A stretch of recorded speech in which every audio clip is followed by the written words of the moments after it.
Hey gamers, welcome back to a brand new DSP video. We're going to be watching a little bit of this podcast that's 2 hours long. Now, of course, we are not going to be watching all of the 2 hour podcast because that's insane.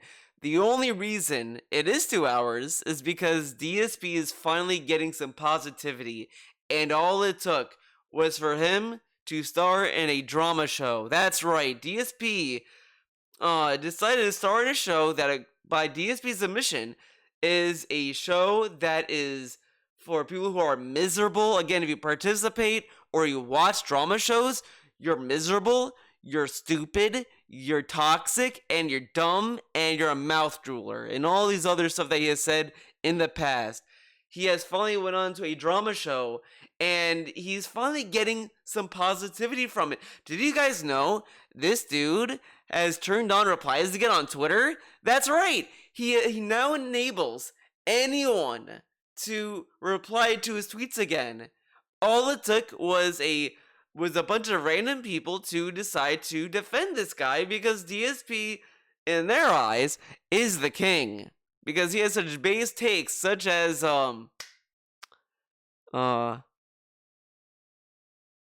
rich is dumb. Right? Correct? It's crazy. Now, I'm gonna give you my little 2 cents on the Kino Casino appearance. Okay, we're going to wait. There we go. There we go, guys. This is my opinion on the Kino Casino guest star show, whatever the fuck. I was not expecting them to body fill or embarrass fill or anything. I wasn't expecting side scrollers 2.0. I wasn't expecting that. So what I ended up getting was just kind of more evidence that this dude is a fake fuck that will just say whatever that pleases him. The only thing I think he was ever really being honest about was him thinking that the internet's too sensitive now, which is why he censors himself on the internet and all this stuff. Because when you look at the times that he's always talked about how he grew up and he changes the content creator and he understands that words hurt people and all this other stuff, is always surrounded by PR, trying to get support and all this other stuff. It's never really honest, because every other time he's brought up that the internet's too sensitive and all this stuff, it's always just he's always willing to say that any chance he can get that suits him. So that's what I feel from that. That's the only time I felt he was being honest. Everything else, it just seems like he was trying to win over their viewer base. He was not trying to argue with the Kino guys or offer any other insight. Like, they bring up all those other drama topics like Ethan Ralph, Nick Rakita, and a little bit of review tech and all this other stuff, and he never really offers a different insight or or whatever. Like, you watch him on his own podcast and he talks about how people should be more positive and people should leave people alone and all this stuff. But then on the podcast, he's just kind of participating in that. And he doesn't offer any other interesting take. They bring up iDubbbz, and the only thing I'll say about there's a few things that kind of made me head scratch. Like, they ask him about what is his opinion on iDubbbz taking the name of his wife instead of the other way around, and DSP just has very outdated views on that, thinking that I don't remember the exact wording to be honest, but he says something like he doesn't understand why anyone would do it, and then he says it doesn't matter, which is like, why not just say who cares? Like, who cares if someone takes their wife's last name? Like, they may have their own reasons. Who cares, right? But he says that, then he says that a man would do it to get attention or to make a statement because it's not done in the mainstream. And it's like, sure, it may not have been done in 1920 or whatever, but things change and people just seem to be more okay with it because who cares? They may have their own reason. What if they want to distance themselves from their family for personal reasons? what if their last name is a mouthful and they don't want their kid to go through that, whatever the fuck. I mean, people have their own reasons for going with other people's last name. It's or some people go with both last names. I mean, it's very different for many reasons.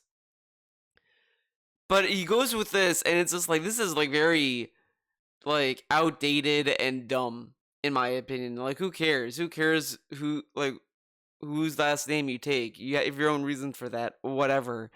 But he says that. But the thing that I find funny when they bring up iDubbbz is he doesn't really contribute to the discussion except for, oh yeah, that's man, like whatever. They bring up that iDubbbz wanted to distance himself from his old content and said that people who like the old content are immature or they're stupid, whatever. And you could disagree with the language he used, but as I said many times, if he doesn't want to stand by his old content, that's his prerogative. It's his content. He uploaded it, and he can either stand with it or stand against it. That's his decision, and his opinion about that. And you could agree or disagree with that. That's fine too. But DSP has done that too, and DSP never once sat there and said, well, I could see where it's coming from, guys, because I uploaded a lot of videos that I don't think are pertinent to today, and I think that people should move on from that. That's the past, and now is now, whatever the fuck. Like, instead of saying that, he just kind of nodded his head or shook his head.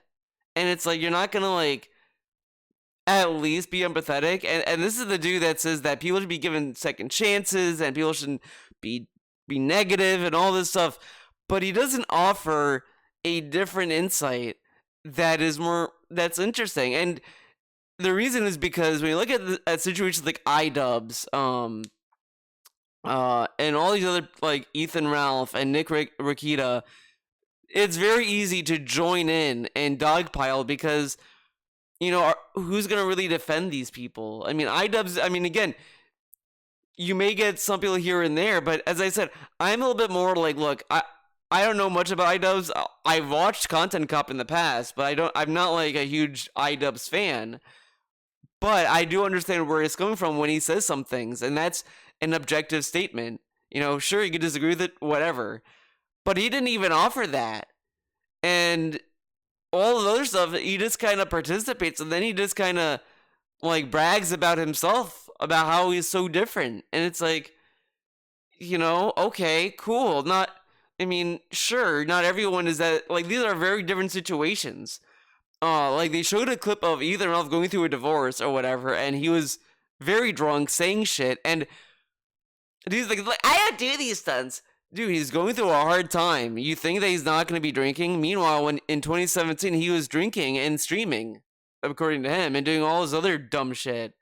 And it's like, you're not going to even relate to that this dude is going through a hard time and that may drive him to drink and all this other stuff. Like, it just shows that this dude is a massive fake fan. Oh my god, a fake concern troll. He just concern trolls people because he says that, oh, these people are down on their luck and this and that. He sees Ethan Ralph, like, and I understand that Ethan Ralph is a lolcow and there's a lot of dumb shit that he has done. So don't take this as like, oh, guys, you know, let him be. But DSP should have at least been a little bit more like impartial, I guess, because he has nothing to gain or lose, right? So why not at least offer a different view in all this? Like, he brags how he offers something new to the table and something different in drama content, but watch him on the Kino Casino. What difference does he offer? Nothing.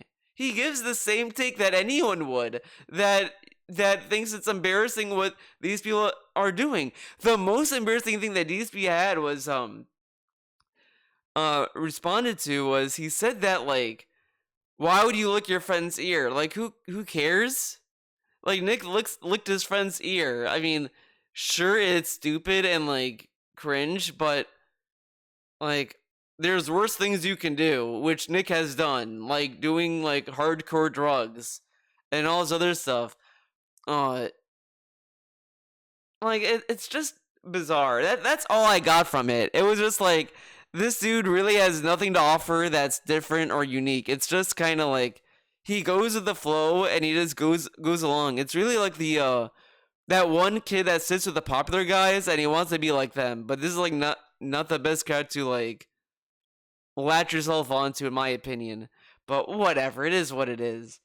But let's go back and watch this.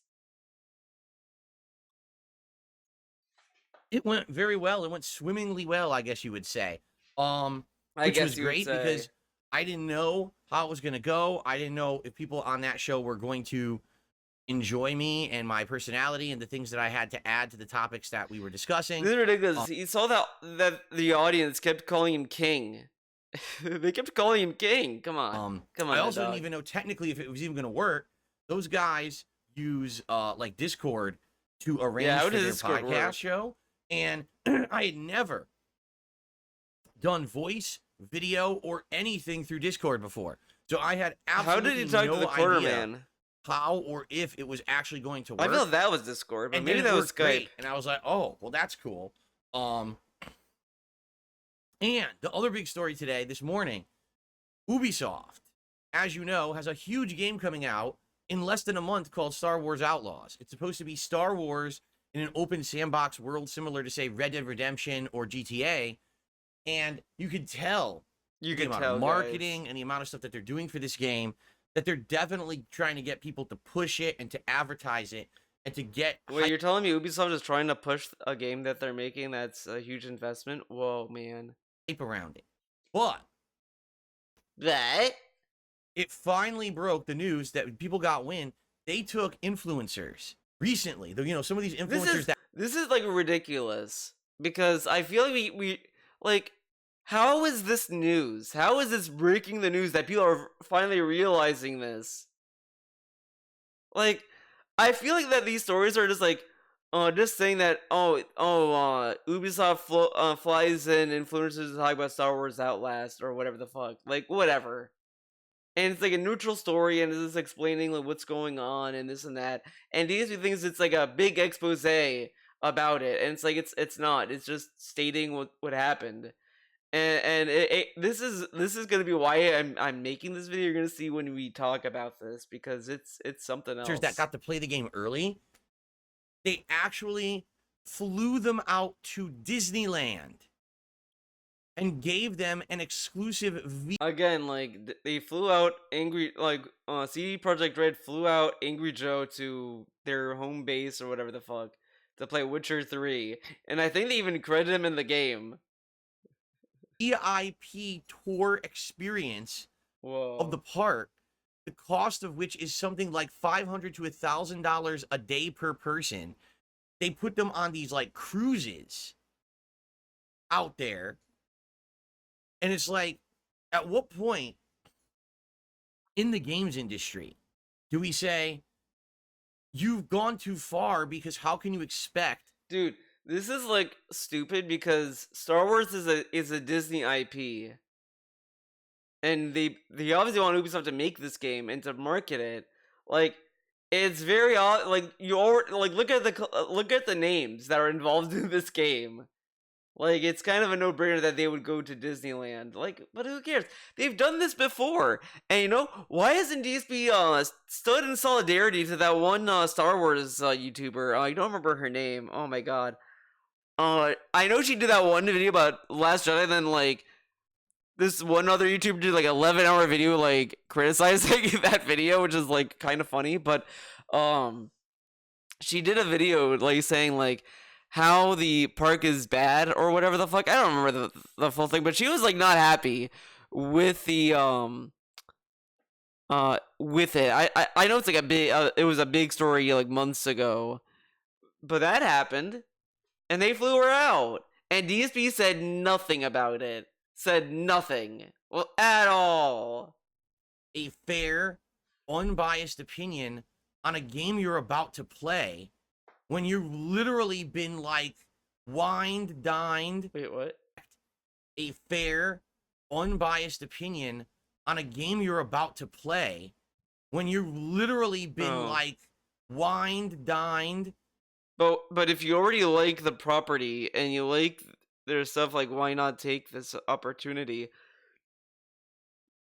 And again, this is like cynical pessimism, whatever the fuck. And as I said, I get it. Like, yeah, you see people have this treatment all the time, and you're gonna be like critical of it.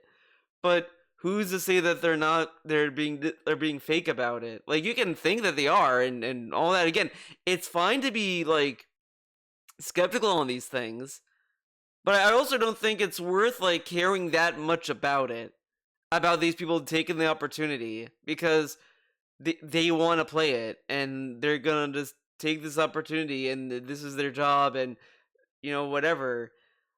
Like, is it really that big of an issue? I think it's more critical if every reviewer is doing that. Like, you're gonna find your own people to like respect and listen to naturally.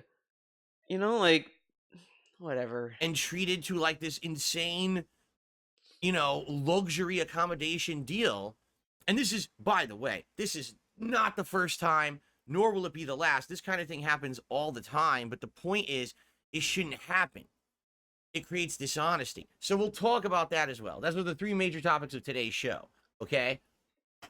Oh my god, dude! I hate when he does that. One quick thing, not to flex or anything, but this morning I was in here early because I was excited to get the stream started. The little dance. And I turned on my lighting. I said, we'll do orange today. And I themed the whole podcast orange. Oh, okay. We are now listening to him, like, brag about his fucking lights, dude. Like, what the fuck's wrong with you? Dude, I got lights, and I turned it on, and I played with them, and then I was like, whoa! Okay, let's do win rate. Let's do some Street Fighter 6. So yesterday, let's see how long it can Street last. Fighter 6 on PC for the very first time. We set it up 1080p. We tweaked it to have the minimum input delay. Everything smooth. How did it go? Best session ever in the over a year. Okay. Losses in ranked for 73% win-loss ratio. M. Bison. I like that he needs someone to do this when he could literally just like look at the data from the game itself. I like we're still doing this. We still don't know that the fucking game counts all this. We still don't know that. 19 wins and only 4 losses for an 83% win rate. Blanca, 12 wins and 5 losses for a 71% win rate. But sadly, with Blanca, I was forced to play wireless matches because I couldn't find wires. This is like and honestly, okay, this little brag is meaningless because he's played Street Fighter 6 since launch. Of course his win rate's pretty good. He played the game for a fucking year. Like, dude, it's... As I say all the time, it's more impressive that I'm decent at Guilty Gear Strive than he is at Street Fighter 6. And I'm still not good. Like, but I'm better than when I started. But that's natural because I played it for so long. Am I gonna start bragging? Guys, I'm so good in Guilty Gear, guys. My win rate's crazy. Whatever. And like 2 of those matches were I still not made Celestial, so, as you can see, I'm still not that good. Shitty, laggy connections where the connection was, juddering. And I'm like, how am I supposed to play this?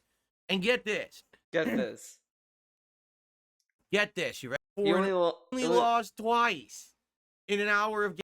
Yeah, Dalsim suck. I hate Dalsim.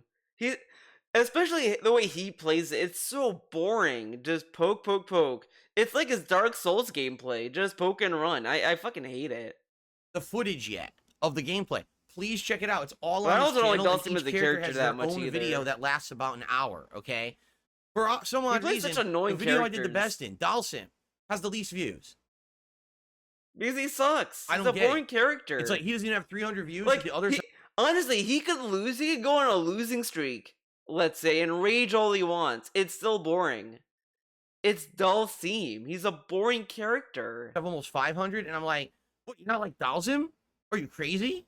He's one of the most unique characters in the game. No, he's he's the hardest not. to play, and he's super. He's that boring. I don't understand. I don't understand. Now, it's funny if he didn't do Kino Casino and he didn't get all this like glazing, this dude literally would be forming conspiracy theories that the trolls are not watching the Dalsim because he isn't raging, or that people only want to watch him rage and shit like that. But since he has such positivity pumping through his veins now, He's like, I guess people just don't like me. I don't get it, man.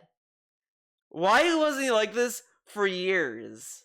It took him literally to get 2 people sucking his dick for him to be Mr. Positivity. Oh, because he was stressed over the years. Oh, fuck off.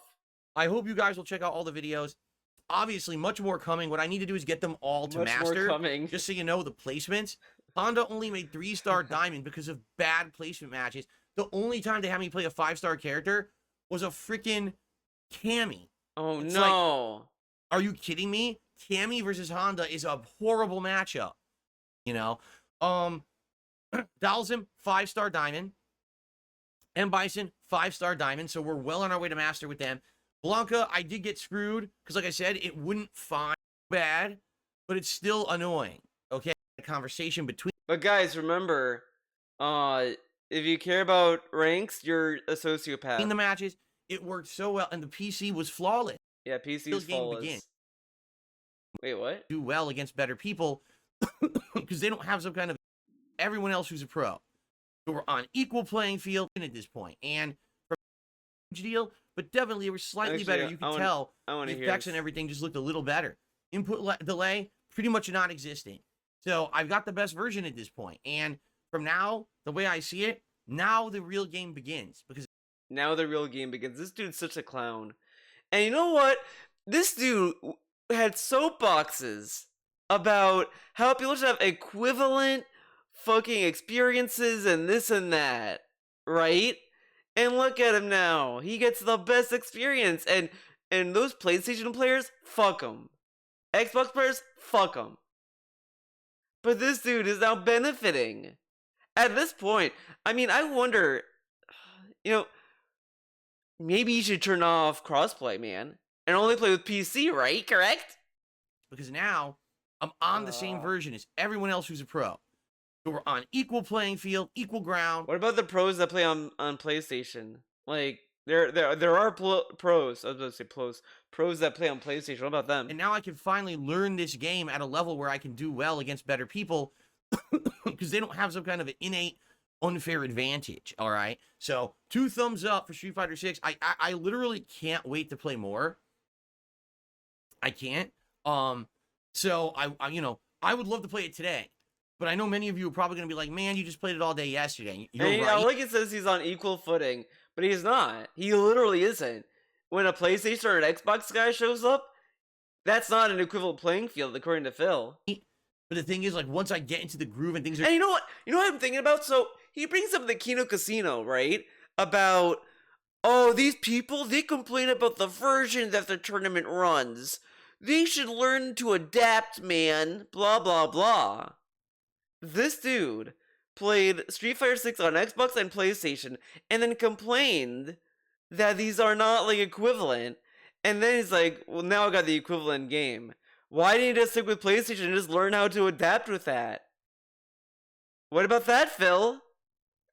Oh, but no, that doesn't matter. It doesn't count because it's not a tournament setting, right? Things are going well. Like, I get a craving for it. So we'll see what happens today. I don't know. Daytime stream. Everything went well. They asked me all these kind of bait trap questions. They were on the Kino Casino show.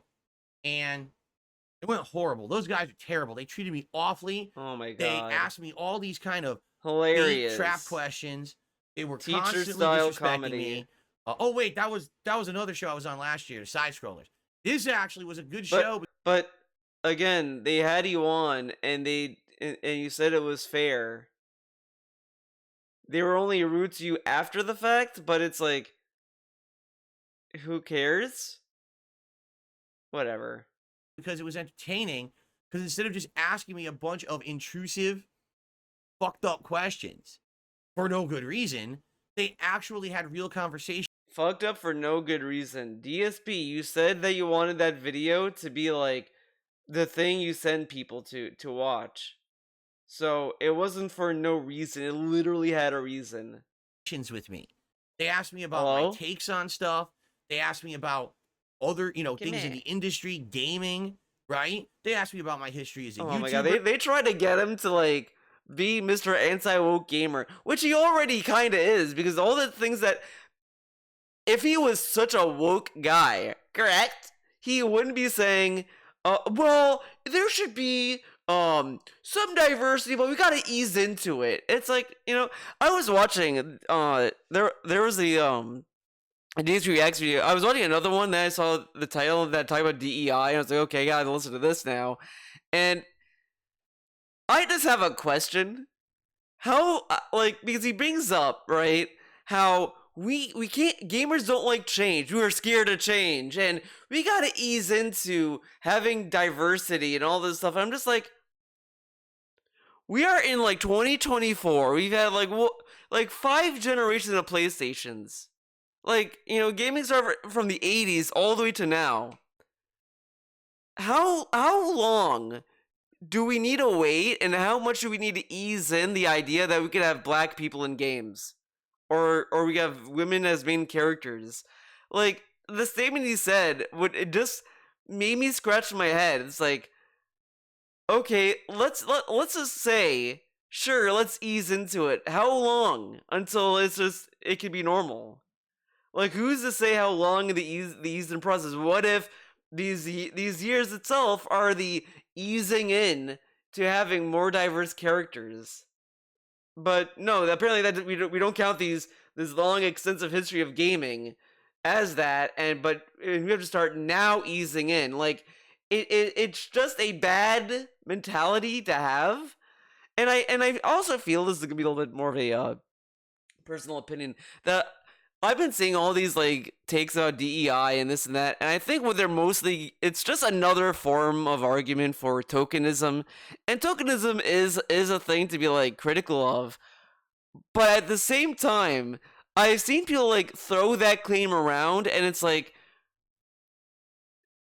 where is the evidence of this? I mean, a lot of this is just in my opinion, it's just a gut reaction to seeing something like, oh, this is just for this and that, and again, I'm not saying that that's not the case for some of these projects, but how can you verify these claims? A lot of these are just kind of insinuations and speculative, and it happens both ways. It's speculative to also say that this isn't DEI or this isn't tokenism either. So it's that's where I stand on it. That's why I don't really focus on this kind of stuff, and it's just play the game, whatever. You can criticize the writing of the story and say, oh, this character isn't well written or whatever, and I see that too. It really depends. To me, it's a case by case kind of thing, and all this other stuff. If people feel that way, they feel that way. Whatever. I'm not gonna tell you how to feel, except for when it comes to Guilty Gear and Jacko. If you dislike Jacko, you have wrong think. Okay. So Jacko haters are wrong think. Okay, guys, that's the bottom line here. But anyways, let's continue. YouTuber, of course, they asked me about my detractors and stuff. They asked me about everything, and the thing was, wait, what? It was a great. So he's, things in the industry, gaming, right? They asked me about my history as a YouTuber. Of course, they asked me about my detractors and stuff. Okay. They asked me about everything, and the thing was, it was a great appearance because not only was it that, but we also went and we watched clips. We also got a blatant lie from Phil about his detractors, the biggest one of all, Tevin, correct? He said you see, I know Tevin, this guy does research on me, but he's not a bad person because he doesn't send his trolls after me. Dude had a whole mountain of videos, rants. There's rants of him saying how Tevin sent people to his streams to troll him, and now that never happened. Is he gonna apologize? Probably not. He's probably scared to. He's scared if he apologizes, maybe Tevin's gonna make fun of him even more. But it's gonna happen anyway because this dude sucks. Why be nice to this guy, right? Correct? And I don't know about these people that these guys watch. I know nothing about them, right? But he knows nothing about them, but he learns through drama about these people. But is he gonna care about the positive stuff that they may or may not have done? I mean, the most we got out of positivity from him is he did say Nick's videos in the early days was meaningful and kind because he was a lawyer and he just covered the law and stuff. But whatever. But then getting to see the stuff that they watch all the time and everything, it was really neat because I was like, wow, I feel like I'm actually a part of the show, which is all I ever. Again, he said this is bad, by the way. to feel like you're part of the show is kind of like a parasocial relationship, correct? But on the other hand, I mean, in this context, it makes a little bit more sense. It makes sense for him to feel a part of the show because he's on the show. So he's part of it because he's on it. So I don't think he should feel that way. He should, like, him saying, I feel like I am. You are, because you're on the show, you know? But whatever. I know what he means, but that's how people feel about when they watch these shows, and he says that's wrong. I'm sure Derek feels he's part of the show when he watches fucking porn. I ever wanted. You know, when I was going to be on the side scrollers last year, that's what it was supposed to be. Yeah. And then but guess what? They talked to him saying, Phil, do you think that maybe we should change this to be an interview or whatever? And he said yes. That's to his omission. He admits that, like, last year. And only recently he changed the narrative because guess what? He didn't like the idea that he had some responsibility in that. So he changed it. I guess it finally got to him that he's starting to understand that, well, I did say yes to it. Oops. Well, I guess I'm not. So he, instead of just owning it, he decides to change the narrative, which he has done all the time. Whatever. Then they turned it into this fucking 3-ring circus detractor sideshow interview so that they could get a ton of money out of my detractors. That he said it was fair, by the way. Because they were greedy fucks. And the thing is, again, he's mad that they're milking the detractors, but guess what, guys? He also told us the point of that interview was to send the trolls back to the detractors. He wanted the oh my god, oops. He said the whole point was to send the trolls back to the side scrollers and they can stay there and watch their content. He said something along those lines. And now he's upset because guess what? They're supposedly giving him money. But I thought we don't care. I thought we don't care about this. Should we not care about how people make their money? Now we care about how people make their money. Fucks. That's if they had just been fair with their intentions, it would have been fine. But instead, they turned it into a way for them to make tons of money over these months because they wanted to be toxic. And that pisses me off because that was supposed to be an opportunity for me to have an interview where I could clear the air and people were supposed to be objective rather than subjective. And instead, because they put their opinion in saying, oh, we don't believe anything Phil said in our interview, so fuck him and let's make a lot of money. Immediately, everyone just says, well, Phil's a scumbag, right? If the interviewer themselves Phil is a scumbag. comes out and says, oh, I don't believe the person we just interviewed, that's, of course, going to have a negative impact on the person. But that does kind of happen, though. There has been, I feel like that, I mean, I'm not going to say out of authority on this, but I do feel there has been interviews where people said after the fact that they weren't pleased with the answers or whatever. Like I feel like that has happened in the past and all this stuff because I think it's in their prerogative. They could do that, but they probably say it in polite ways. But the other thing is, I would not make this a comparison as well because one, DSP is not an influential person like at all. Secondly, they're not journalists. The side scrollers are not journalists. I know it's crazy, but these people aren't like reporting the news. They're just shooting the shit. Secondly, like they're just stating their opinion, and DSP has done this too. But whatever. The person, how the fuck they didn't understand that? That would be like if Barbara Walters, in all of her epic old interviews, she used to get all these exclusive, huge interviews for TV. Imagine Barbara Walters interviews someone who's a hot topic, a world leader, or a celebrity, and then she has this great, supposedly objective interview with hard-hitting questions. At the end of the interview, you're supposed to judge for yourself what you believe or don't believe. But imagine if, not even 24 hours after the interview, she came on a show the next day and said, man, that guy I interviewed yesterday was a real piece of shit. He answered everything with a... The thing that's funny, though, is that the Side Scrolls never said he was a piece of shit. Like, they never once said that this dude sucks. They just said, like, they felt that he was lying a little too much, and they felt like, and they kind of felt like that he could change and improve. Like, it was really nothing crazy. And he's acting as if they spent their time saying, fuck this guy, let's get him. And that never really happened. The most mean thing they did was say ack ack ack. That's it. That's like the meanest they went.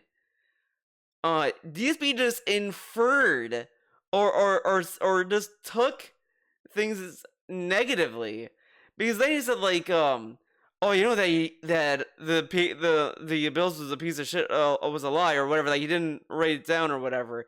He got up and showed the piece of paper like that was like his smoking gun. Like, dude, you're writing shit on a piece of paper, and no one was doubting that you paid bills. Like, who would sit there and say, I don't think Phil's paying bills, guys? Like, that's like, come on now, dog. With a huge lie. I don't believe a word he says. So now the entire interview is skewed one way, and no one's able to objectively. But again, that has happened before in journalism, I feel. Again, I'm not going to speak out of authority, but I do feel that they do have some way of saying, like, you know, I interviewed this guy the other day, and I you know, maybe it's whatever. You know, I think I'm digging my grave with this one, so I'm just gonna leave it. I will go back to saying that they're not comparative, because one is a journalist and they have like integrity, or a journalist integrity, or whatever the fuck. They have more of a reason not to like do that. Meanwhile, you have the side scrollers. Again, this is a YouTube channel. They're not journalists. Like, they're not really the same. And they might just see themselves as being more fair because they're being more honest and opinionated on the subject they have on their show. To show that they're not, that they weren't they weren't giving them softball questions. Like, whatever. Decide for themselves what they think, because you were the interviewer and you now have a formulated opinion. You can't do that. That's called hack journalism. That's called an actual targeted attack. But then let's say, okay, well, also let's say I watched the interview and I'm thinking DSP was honest and everything he said was correct, and he was an angel during that interview. And then I watched the side scrollers debrief or whatever the fuck, and they was like, yeah, man, he's lying and this and that. I could still think that they're wrong. Like, I can see why they think they're lying, but I think he's being honest, you know? He's an honest guy, man. Because he was on the show and this and that. Like, it goes multiple ways.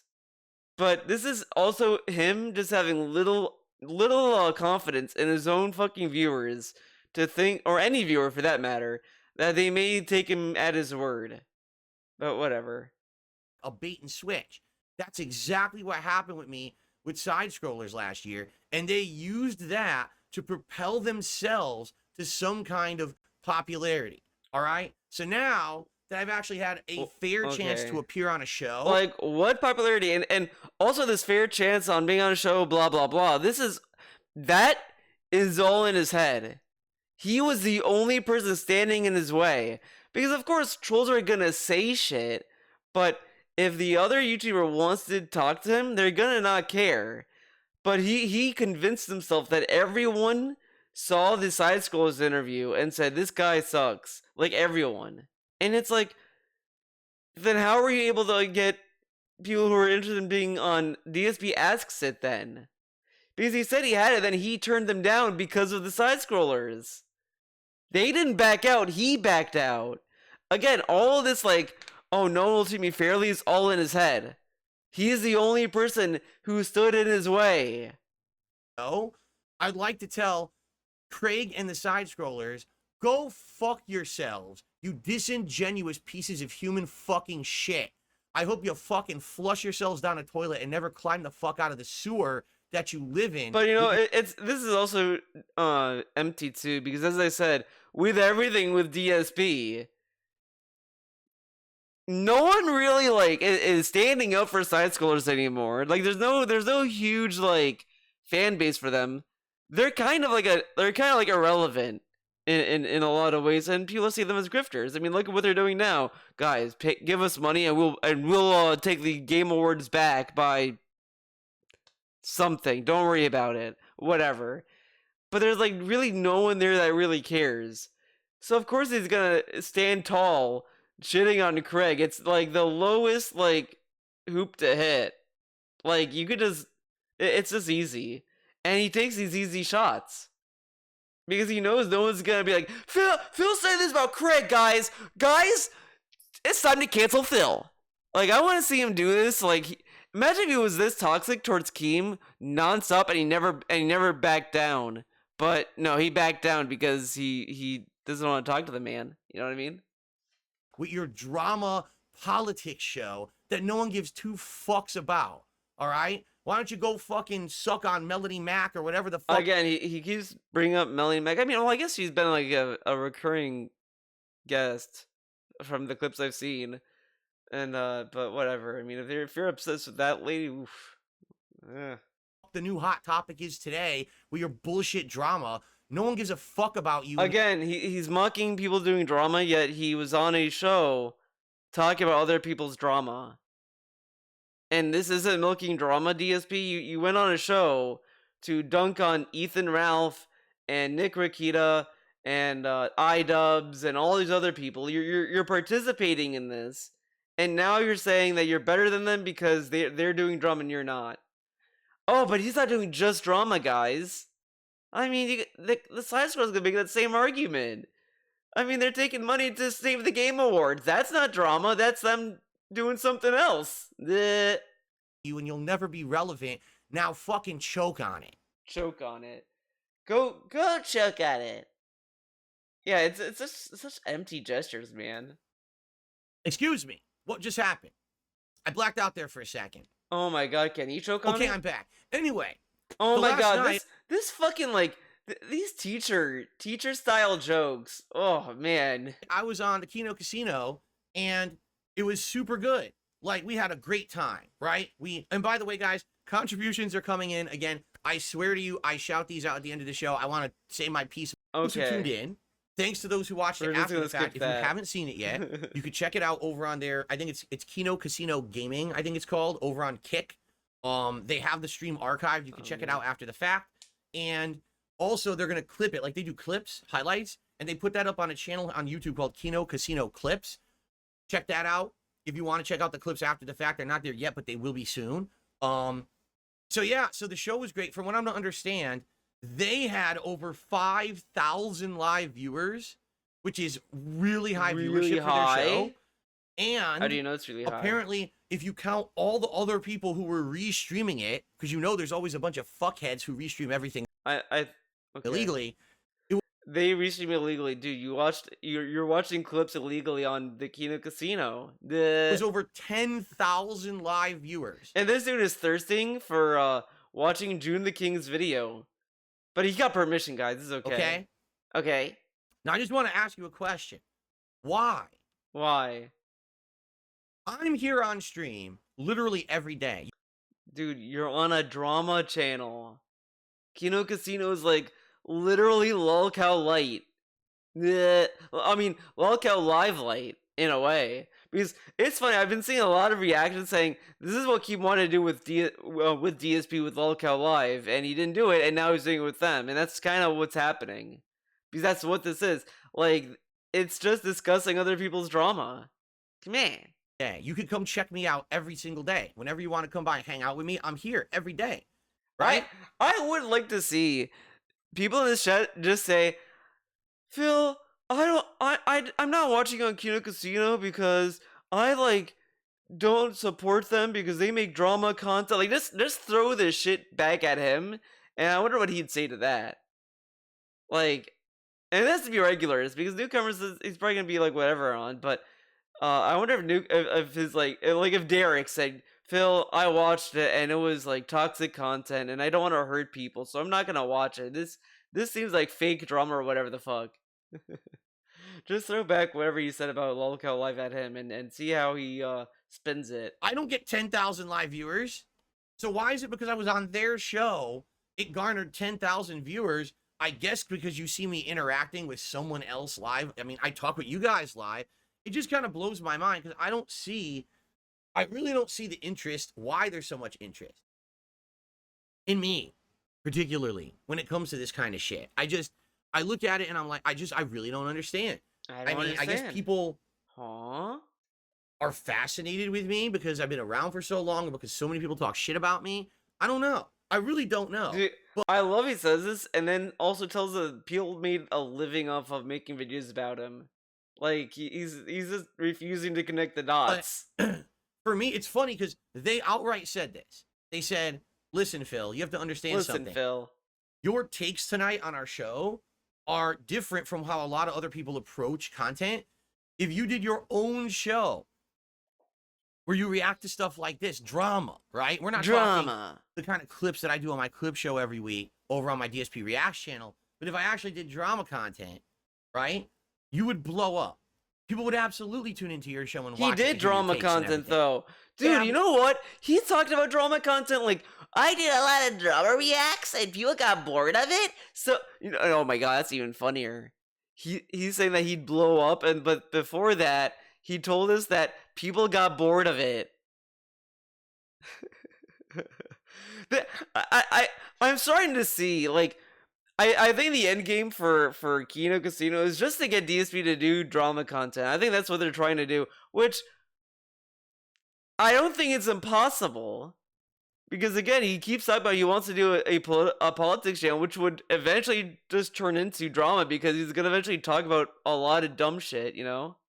Yeah, but you gotta understand something. When people come to this channel, DSP Gaming, this is not the content they want. They want to chill with me. They want to hang out. They want to have some conversation. Oh yeah, they want to enjoy games. See, here we go. This might be the other thing to cock block DSP politics. So when 2025 rolls around, January 2025, January 1st, that first week, new channel, DSP drama, or is it gonna call it something else? And it's like, okay, guys, I mean, I don't want to do politics right now. You just gotta do president. I want to like have that settle and see what happens. I don't want like what happened on January 6th and I have to cover that. I don't want to do that, man. So we're gonna wait a bit. Just not right now, man. I just started a new channel, TSP drama, man. So we're gonna like wait until that kicks off, and then we'll go from there. And then 2026, if nothing else happens, that might be DSP politics. That's what's gonna happen. I guarantee it. I guarantee it. That's what I've been doing for 16 years. I don't want this content to be degraded and changed just for the sake of me blowing up and getting some newfound popularity on the internet. That's not what I do this for. Okay? I do it because I have passion. That did happen actually. He got newfound popularity back in 2018. He ran to do a stream called the debunking stream. That's not cashing in on new popularity. Okay. I mean, he also did that with like going viral on Twitter and all this other shit. Like, because I love what I do. I absolutely love this job, coming and hanging out with you guys every single day. I'm not doing it to blow up and be some kind of internet celebrity or anything like that. And here's the truth. Yeah, that's why he like bitches about not going viral on Twitter anymore. It's so hard to go viral on Twitter, man. I'm not trying to be a celebrity though. Okay, dude. As fun as it is to do it, right? It always comes back to bite you. Take a look at these people who have been doing this for a long time. I mean, Review Tech USA has been doing it for a decade now. And now, oh my god, the camera has turned back on him. Oh my fucking god, dude, how bad it is. He's a fucking lol cow. People have been dunking on Rich for years. This isn't new. This dude is so stupid. People have been shitting on Rich for years. Literally years. And he's acting as if this is new. This is brand new. But he also doesn't understand the severity of what's going on with him. Okay. It is for him. So it's kind of like a karma thing. If you are constantly brazzing other people and looking at their shortcomings. So about Kino Casino, when are they going to get their turn, correct? Even though, like, there's shit about them on the internet as it is. Okay.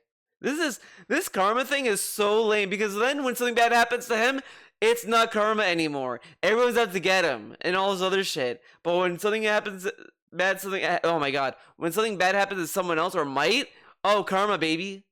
But when something bad happens to them, it's not karma, it's fate. Everyone's out to get me. This dude is so lame, man. What's going to happen is eventually it's going to swing back to you. And then you're going to be like, oh, shit.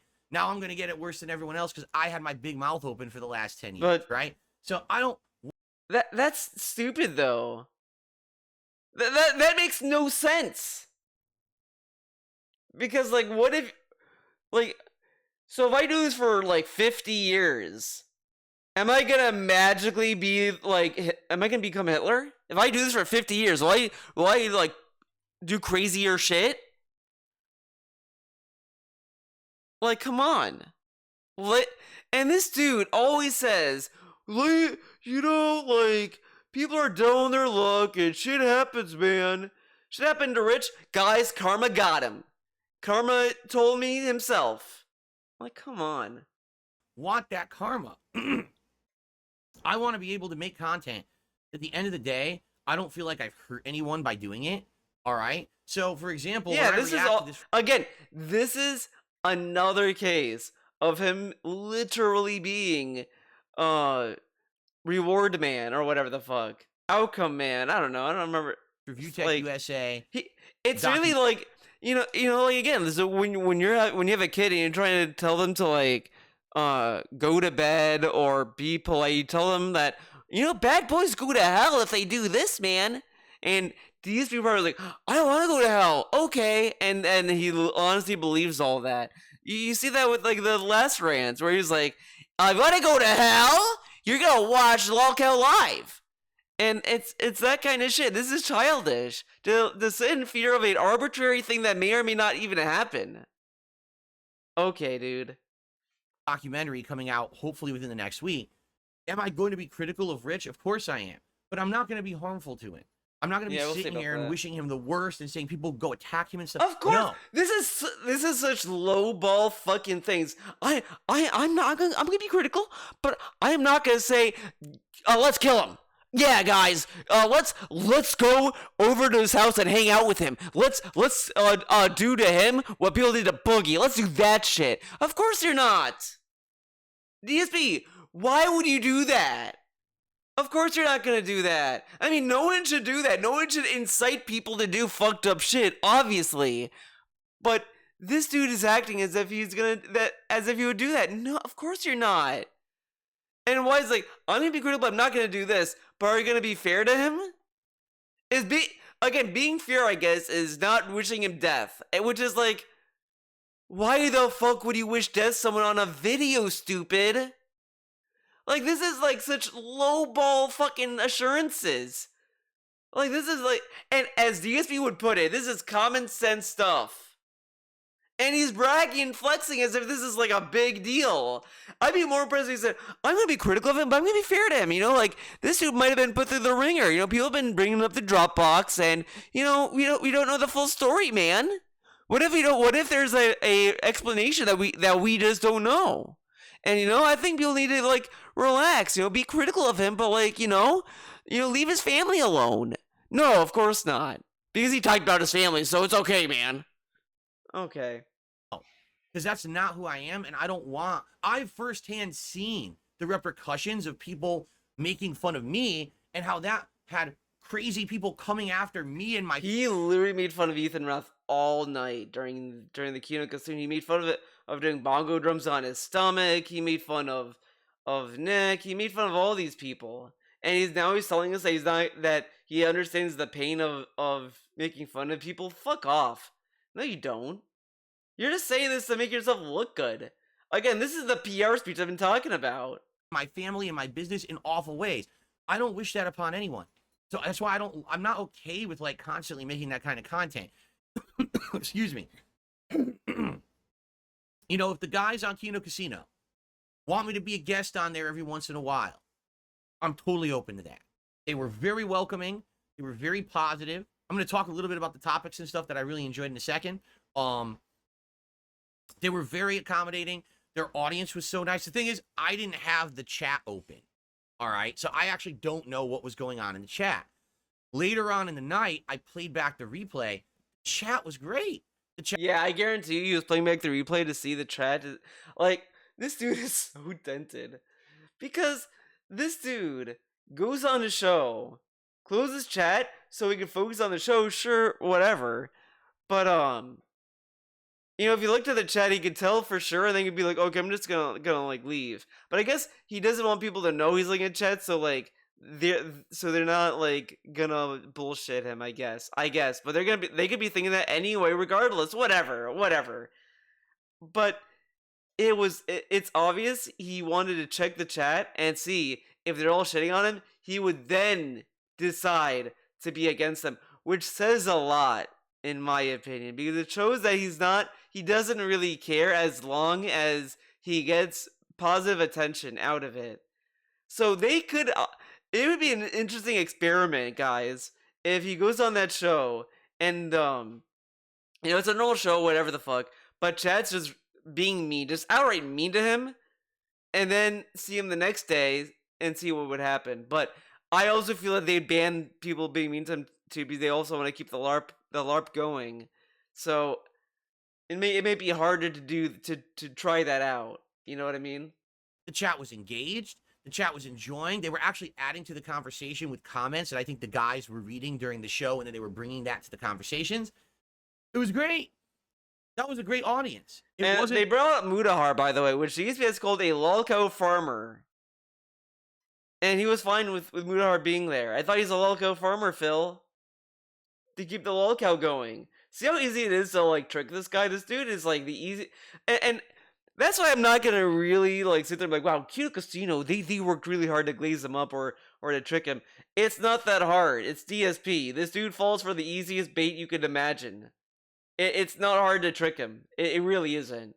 Like, dude, you could send him a random email and he'll believe it. He'll just believe it off the bat because this dude's an idiot, and that's what makes him the GOAT, I guess. The typical toxic audience that I was expecting of people coming in and just, let's say, every negative fucking awful thing about him and his family and all this stuff. It was actually the opposite, and I would totally be okay with being on their show again. But I just wanted you to understand the reason that something like that. But he's like not a good judge of character, though. Like, again, it's just the thing that really drives the point that it's very easy to trick this guy is this dude watched a video that was sarcastic and he took it seriously. This dude does not pick up on sarcasm like at all. So, like, these guys could literally just talk sarcastically to him, and he'll never pick up on it, because this dude is like really slow. Is good and works and is special. Is because it's not something you do every day. You understand? If I was literally on their show every day, then it wouldn't be special anymore, because now it's just a regular thing. You know what I'm saying? Yeah. In this case, it won't be every day, but it'll be like either once a week or once a month. That's really all it's gonna turn out. Like, this dude is he's not very sly in his little tism here. It's a special appearance. If I show up every once in a while, then I think it's gonna be a special thing. It's gonna be a lot better for me, for you, for everyone, right? So I'll talk with those guys about, every once in a while dropping in, having some special appearance, adding if they have topics particularly that think I can weigh in on, or on the flip side of that, if they have a show where they just want it to be about topics about me or topics I can add to, you know what I'm saying? Like, this is the DSP show today. We're not going to do the normal stuff. We're going to do stuff based around things he can add to. I'm totally okay with that too. That makes sense. He's okay with that. That I can show up and it's pertinent that I'm there. You know what I'm saying? You know what I'm saying? You know what I mean? So let's see how it goes. But I have absolutely nothing negative to say whatsoever about my appearance whatsoever. It was so positive, so respectful. I had a great time. I didn't mind not doing my own stream. When I sacrifice my stream, he had $150. Like, come on, man. I literally have to make money, so I have to work. A stream I don't stream is a day I don't make any money, right? And I sacrifice, as opposed to the 6-7 hours I fucking wasted on the side scrollers. Wait, what? That's fine to do that. I'm totally okay with that, because it was a good time. It was worth my time, as opposed to the 6-7 hours I fucking wasted on the side scroller show just for them to be self-serving and being pieces of fucking shit. But I guess I should shut up, because I've already ranted about that, and you guys don't want to hear me just shit talk them all day, do you? Or maybe you do. A lot of people like that shit. Oh, yeah, I get it. This dude, man. And he also streamed right after it, so he did make money off it. And then, he did another stream reacting to their react or whatever the fuck. And guess what? He made money on it. So shut up. He can't complain when he made money on it. And it was once like whatever.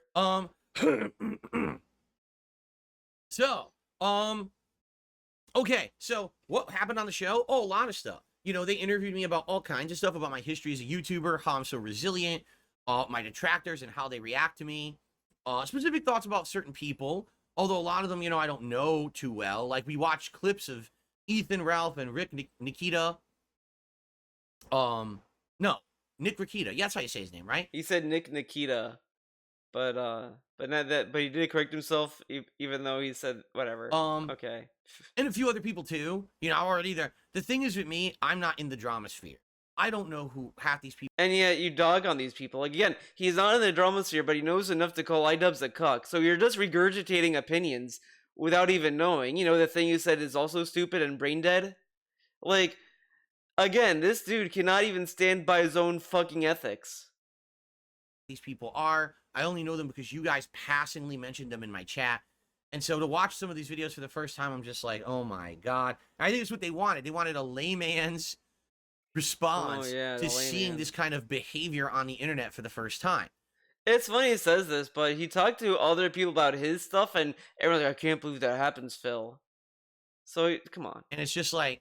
And it's tough. Everyone's first experience with the lolcow is like, wow, this dude is unreal. Like, of course. Like, and this dude said he watched a Christian documentary.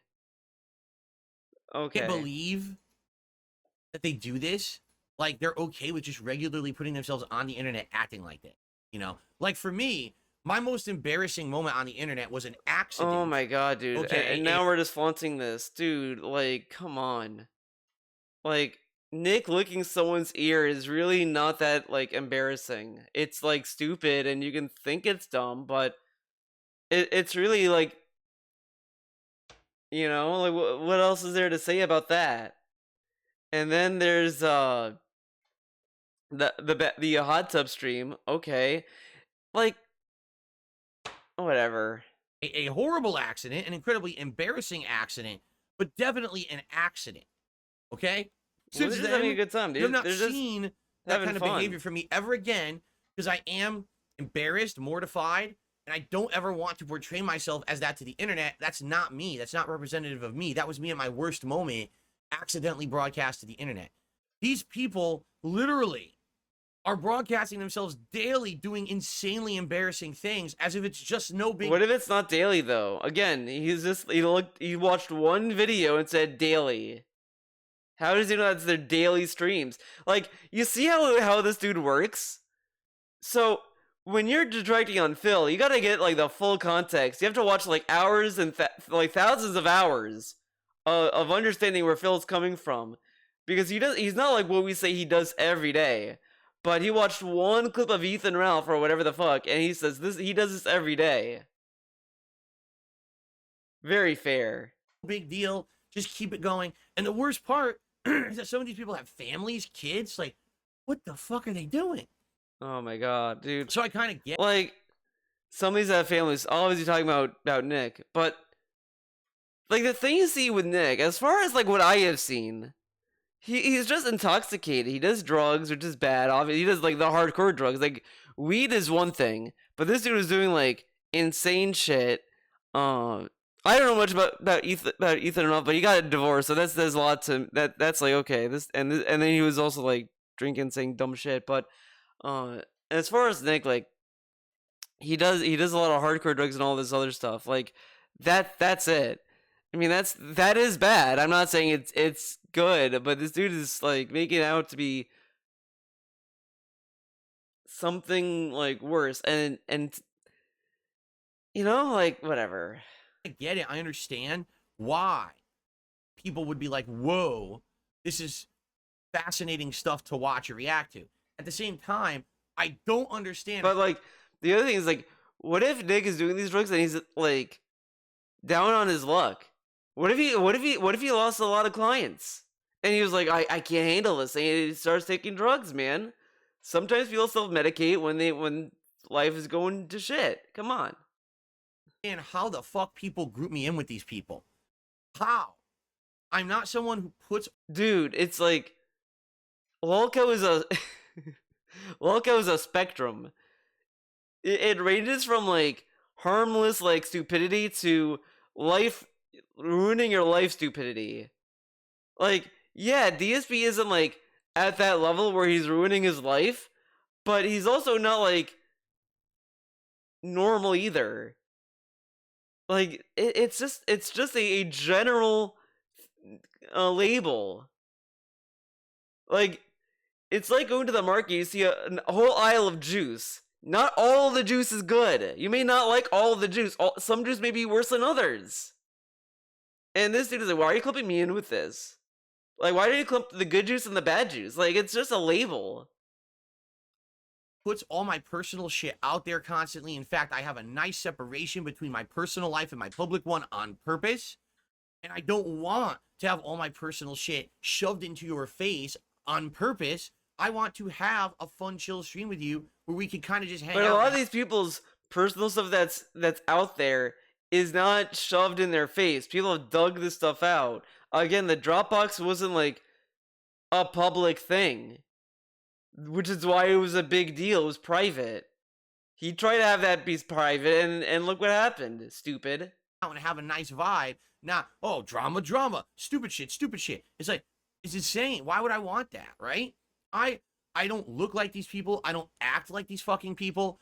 I'm not that kind of a creator. I have content to offer you of value. Do you understand? The reason those kind of people do that content is because they have nothing of value to offer the world. And what content, like, because again, if you look at the Nick stuff, he only got in trouble because the pastor saw the abuse of the kids. As the viewer, like, you're just, let's say this never happened. Let's say that he never got charged, he never got in trouble with the cops, the pastor didn't know shit. Let's all assume that. When you watch Nick, are you just gonna assume that he's abusing his kids and his kids are in a fucked up situation? You could think that because he's doing hardcore drugs. It's not like an easy, it's not like the greatest thing to do, but you could argue that, well, maybe like they don't do that in front of their kids. Maybe, you know, this and that. But it wasn't that because the pastor got involved and they got the police involved and all this other stuff. That they didn't do that for the content. Like, how does he know that that Nick did these hardcore drugs for content and not just because of other reasons? I mean, again, all this stuff that happens, it's just based on people having decisions and making bad ones. Like, come on. People don't drink and drive to have fun. They get drunk, they make a dumb decision to get into a car inebriated, and then bad shit happens. They don't drink and drive for content or whatever. Like, all the, like, a lot of this stuff is just bad decisions, which makes them lolcows. And it can range from a lot of stuff. Like, Chris Chan's a lolcow doesn't mean everyone is like Chris Chan. Like, this dude is like freaking over a label. It's just a label. Whatever. So instead, they have to degrade themselves and do sensationalist content in order to get attention. I don't have to do that. I can sit here and give you meaningful content that you actually can. What if they just think they're being funny? A lot of this stuff, a lot of it is just people doing shit because they think they're funny. Do you think he's funny when he is like sad and he gets up and leaves the room? He thinks that's funny. That's not a stunt. Him dancing makes $100. That's not a stunt or a thing to get attention. Like, everything you do when you put a camera in front of you is to get some kind of attention. That's why he has these like big ultimatums and grand gestures that fall flat. Can value because you get something out of it other than haha, laugh at the clown. So like, why did he go on Kino Casino? To get attention. And it could be fun. I mean, again, all people do things because they think, oh, this is gonna pan out. And you can criticize what they decided to do. Again, you can criticize the decision. It's just like when you change, doesn't mean you change for the better. You can also change for the worse. That's how I'm different. And that's why, as much as I know I'm going to be categorizing with lolcows forever, I am nothing like those other motherfuckers. at all. I don't know how you could even say that I'm similar or in the same realm as them. I'm not actively doing this. If anything, I'm a human who has flaws and I make mistakes on stream daily. I know I do. But I'm So he makes mistakes. Hey man, he's only human. Other people make mistakes. Fuck them. They're doing it for sensation. not actively Okay. putting myself out there as some kind of a fucking human embarrassment just to get views and money. This is not the clown show. Because I know, I love this saying that I came up with. Once you put on the clown makeup, it never washes off. Which is like so funny coming from him, because this dude is Mr. Give me second chances, give me second chances, give me second chances, come on, give me a chance, give me a chance, give me a chance. He is, when he says this, he's kind of saying they don't deserve a second chance. They're always a clown.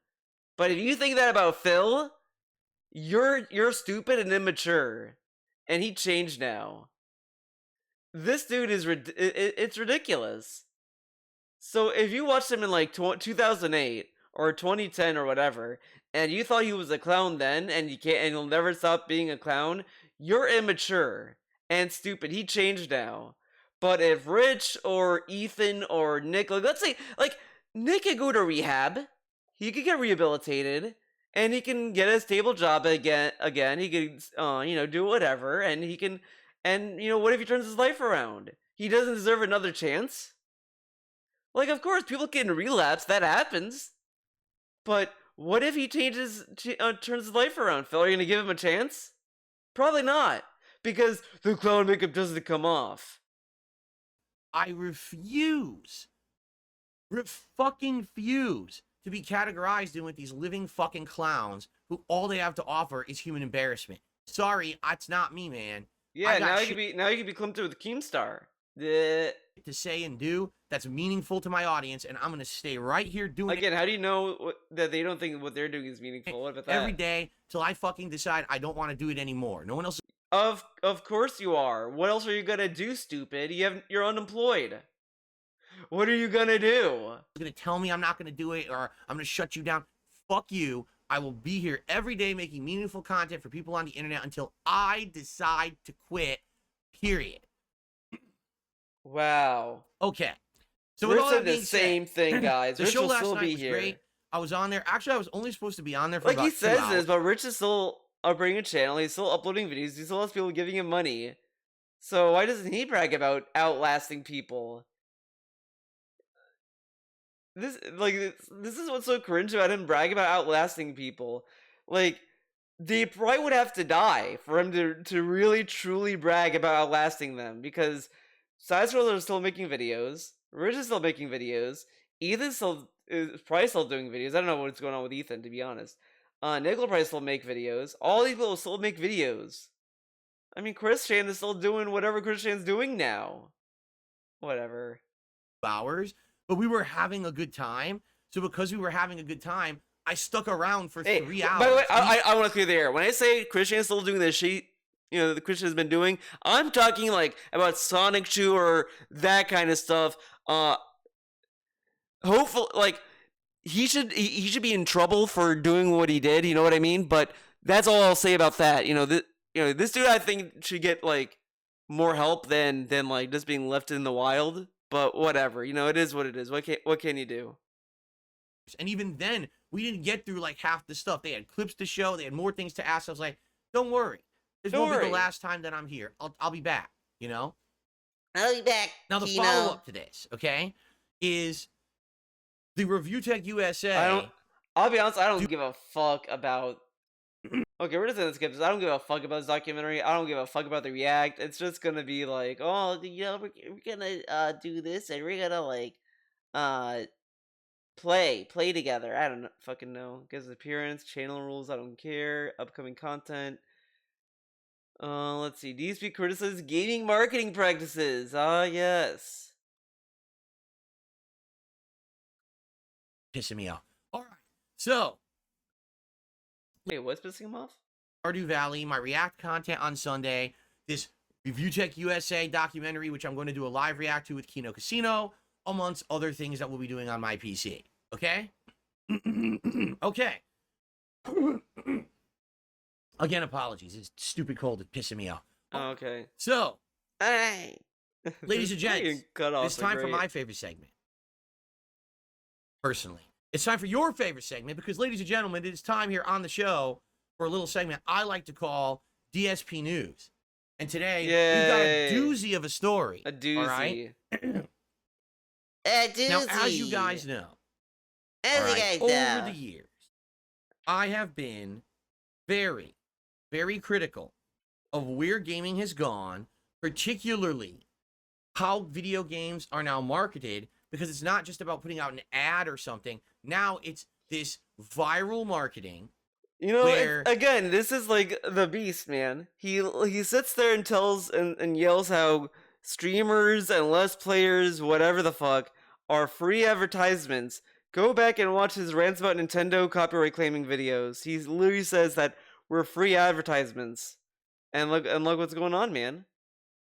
Game developers are purposefully giving early copies of games out to specific content creators. Show respect. They get the game early, they get exclusive access, they get to stream it early, make content early. Whatever their fans. And then they get giant views, they get tons of money from their audience, all because they seem to be the selected special golden few streamers who get this. Again, who cares if they get support, correct? Whatever. Access. Okay?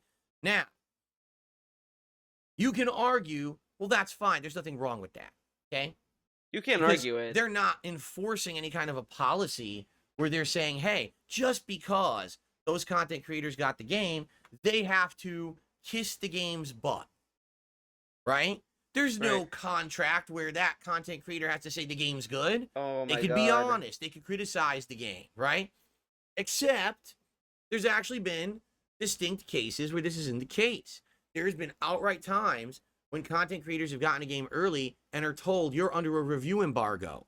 You cannot say anything. That's just a review embargo. That could mean they can't even be positive. This dude keeps acting like, in order to review, you only have to be negative. That's a review. It's like it's you being honest.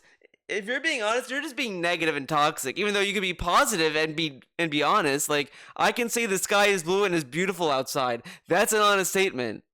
I mean, right now it's not because it's cloudy and it's Connecticut. You know, Connecticut's not a lovely place. But you know, come on, dog.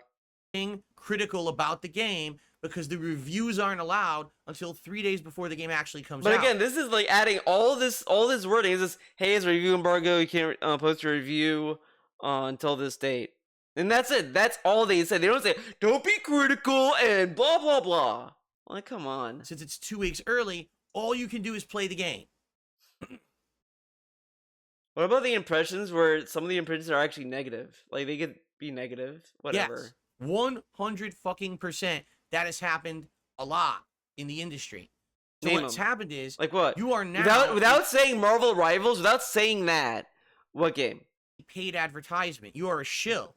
Even though you're not receiving monetary compensation from the game developer, you did receive compensation. You got the game early. That allowed you to make content, make money early. Again, this isn't news. I mean, people talking about this since the GameSpot era of fucking Kane and Lynch. Paid compensation. Therefore, any content you're making with that game where you're not allowed to be critical is advertisement. And if you don't portray that content as a paid advertisement, you're actually breaking the law. But you know what's funny about this, though? They do portray, like, what did he say? Critical is advertisement. And if you don't portray that content as a paid advertisement, you're actually breaking the law. But guess what? They portray, they include it in the descriptions and all this stuff, like, oh, this is a sponsorship or whatever. Like, how does he think that people got this information that they're being flown out to play Star Wars Outlast or Outcast, whatever the fuck? Because they make it known, so people know that these people are being flown out. It's not a secret. This dude is acting as if someone exposed this major story, but it's like not being exposed because it's known. This has been a rampant thing that has been going on for the most gaming part, industry over the last 5 or more years. where these companies who aren't so confident in their products are really pushing hard. Of course, to get it's out of lack to of be positive confidence about their game. because Disney does not like just wail out for advertising for any of their products. Because he says this, but imagine if they didn't do this. You see, you notice, guys? They didn't like advertise this game. It's like they don't really have faith in it, man. Okay. Their games without outright telling them to be positive, and you know that when these agreements are happening, that people are going to lean towards the positive. Okay, just think of it this way. Think of it like this. You meet someone for the first time, right? Right. And they're a complete piece of shit to you. They talk shit about you. They insult you and your family. They treat you like dirt. They slap you in the face. They throw you to the curb.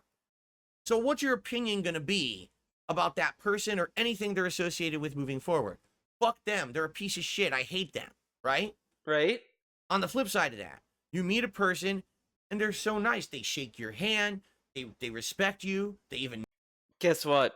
Guess what? This is what DSP wants all the time. He just bitched about it in the same podcast where he was treated like shit by side scrollers, but he loves Kino Casino because they called him king. Like, think about it. Think about that. Even know who you are. They give you compliments. Brian was nice to him. Brian played Street Fighter with him. He gave him all these chances and this and that. Now we're not seeing Brian ever again. He just fuck him. And now we're with Kino Casino, who calls DSP king. Interesting. They give you intelligent conversation. They they take you out to dinner.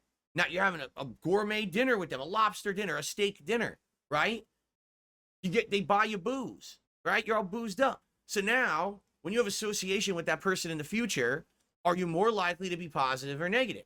Positive. They were nice to you. They treated you well, right? Guess what? This is exactly what he cries about. He complains about not getting special treatment. He literally complains about that all the time. Now you might say, well, you don't have to. You could easily be wined and dined and then still be a dick to that person and say they're an asshole. Who? Why do you have to be a dick, though? And he could be a dick because he could sit there and say, you're just being really nice because you just want me to like you. Wow. Or whatever. Okay. Right. But human nature, sadly, leans toward self-preservation and what's in your best interest. Oh my god, dude, this dude, I hate this dude so much. To like boil everything down to like just basic animal instinct. I just, man, it's so cringe. Like, dude, it's like animals in survival of the fittest. You know when you're in a herd, like you're gonna want to do what's best and stay with the herd and follow the alpha male. Shut up. Interest. If something literally just benefited you in a big way, even if you don't have a conscious bias, you still have an unconscious bias that that's something good, and therefore you're going to treat it more positively than something else. Guess what? Guess what? Guess what? He's doing that with Kino Casino. He's doing that right now. They wined and dined him. They dined him.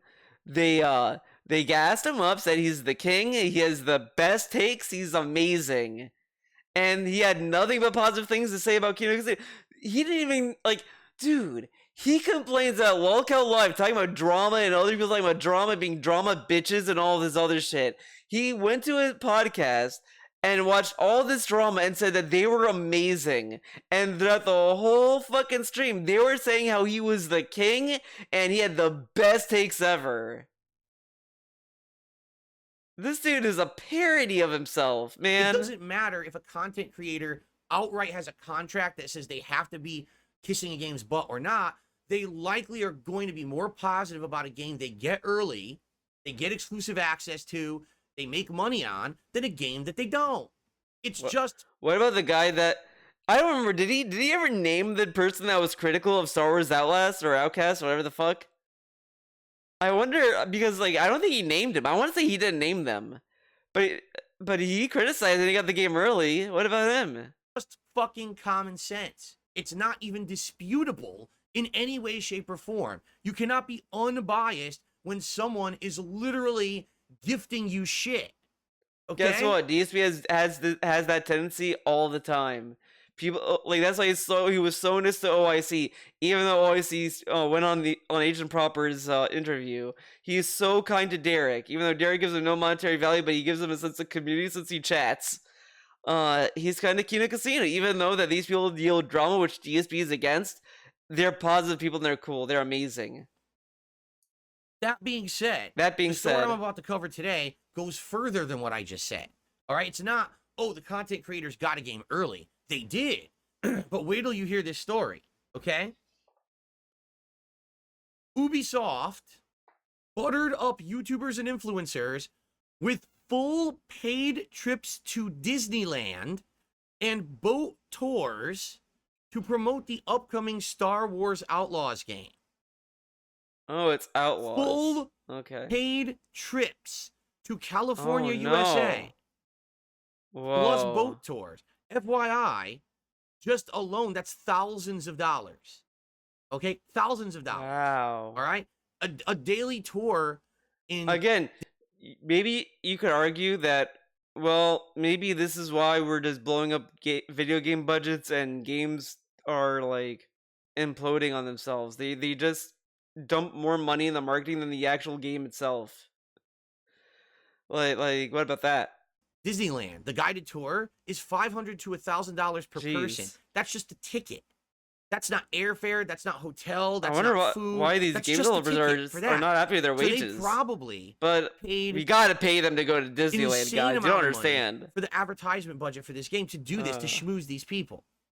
Okay? Now, the funny part about this is, of course, this story hit and people are being very critical of it. They're like, this is ridiculous. How could this happen? Well, guess what?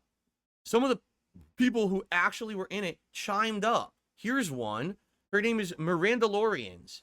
And she says, I went on this trip and This is hilarious. Listen to what Miranda Lorians says. By the way, I checked out Miranda Lorians' channel. I checked her channel out, guys.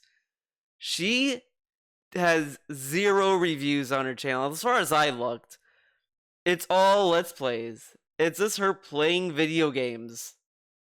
I don't think she does a lot of reviews, in my opinion. And I've been invited on trips for other games in the past. This is not a new thing. We have never, ever been pressured to make reviews. Yeah. Because she doesn't review games. Like, she's responding saying that, like, she wasn't... Because, you know, this dude is so disingenuous. Because I feel like that Miranda Lorians is responding to someone else's response to the article. Saying, oh, see, this person is buttering up for reviews. And she's like, they didn't tell me to make a review, guys. Like, I'm just playing the game. So that's what she's responding to. Like, listen to what she just said. It's very clear. She's just saying, look, guys, I'm just playing the game. I'm not reviewing it. They're not pressuring me to review the game. And it's like, okay, she's just playing the game. Regardless, always take subjective opinions with a grain of salt. And then she tells you that. Like, this is like common sense. This is actually, in my opinion, a reasonable take, because of course you could argue saying, well, Theo, of course they're not forcing to review, but they're hoping that she's going to say, well, this game is fun or whatever.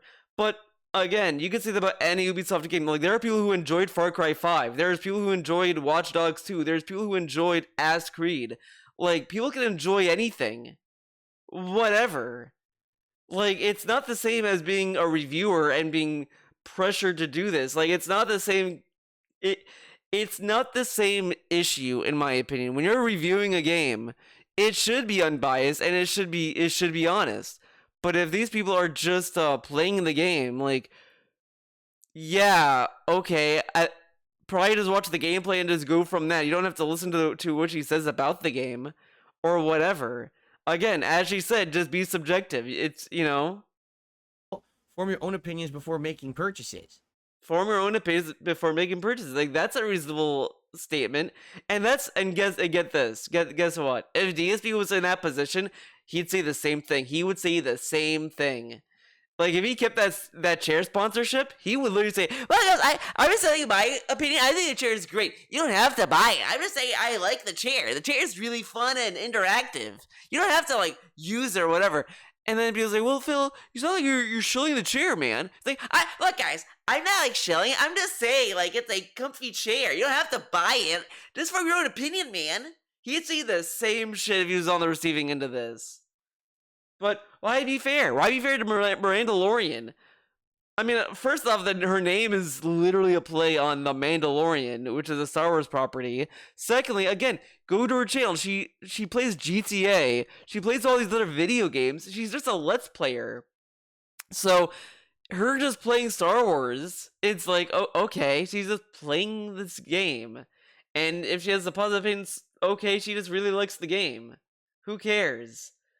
She's openly telling you just form your own opinions and before you buy a fucking video game, which is like the most like reasonable take to have. And he's just gonna shit on her for that.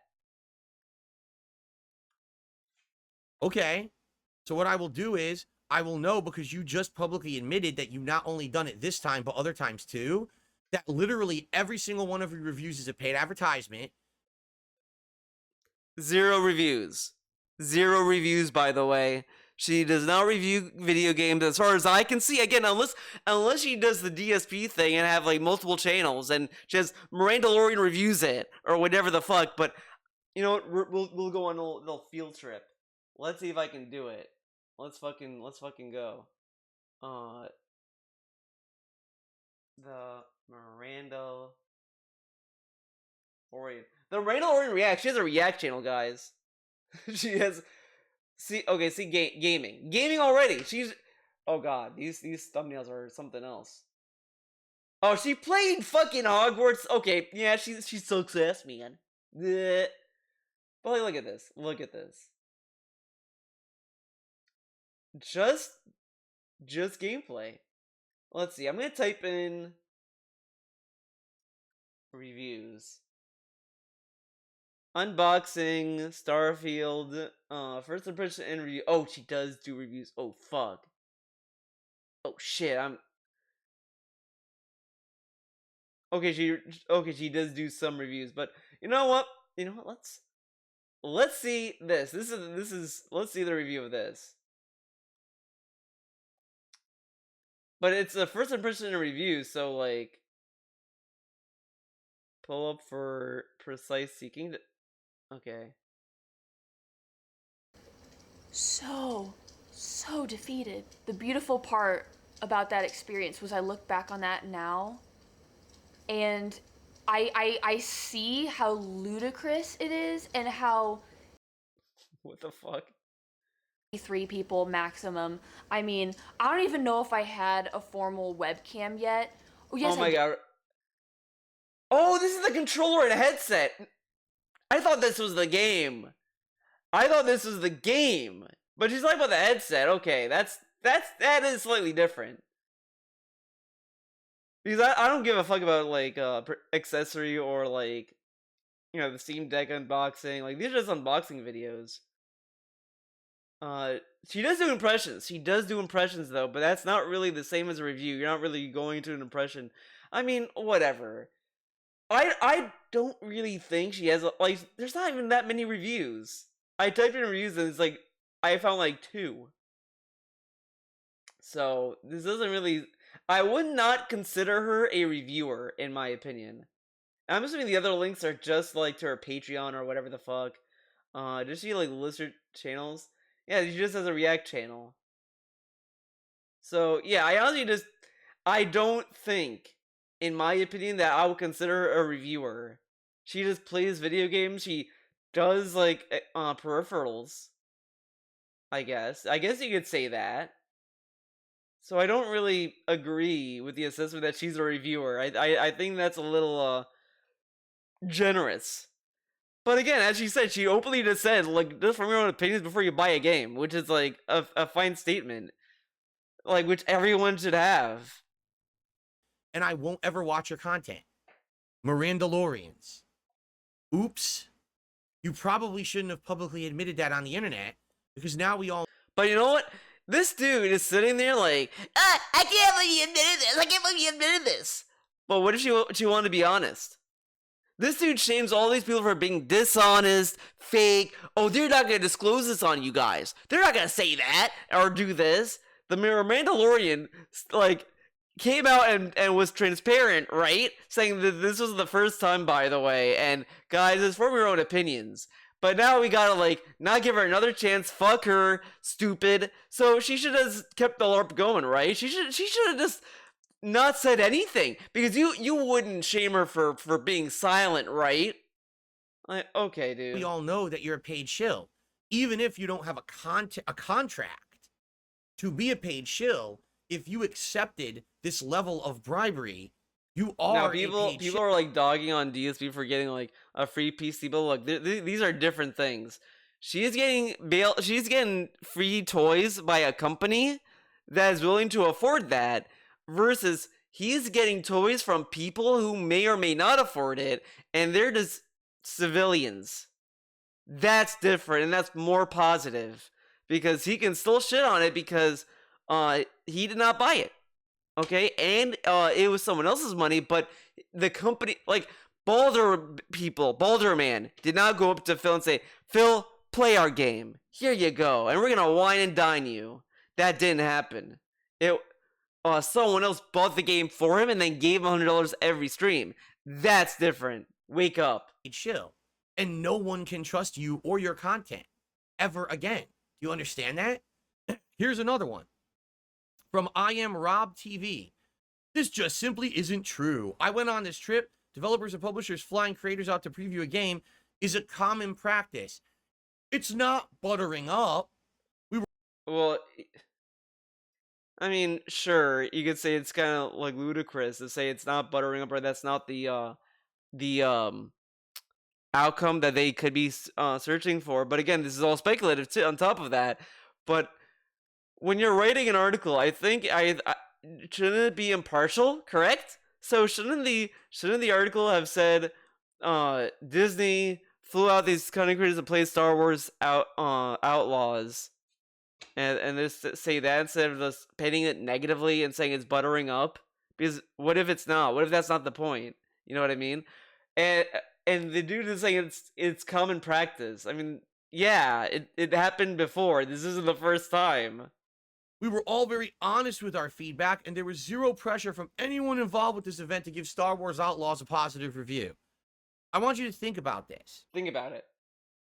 I want you to think about this for a second. Okay, I'm thinking. Ubisoft paid likely tens of thousands of dollars a person to have these people go on a paid vacation and get early access to Star Wars Outlaws, but there's no commitment to be positive about the game.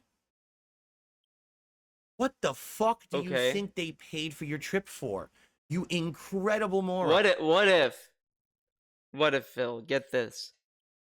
They're just saying that they have criticism and they're being unbiased, and they're not just saying the game rocks, the game is game of the lifetime, and the game is the game of a generation, or shit like that. And they're just saying, look, we are critical of it.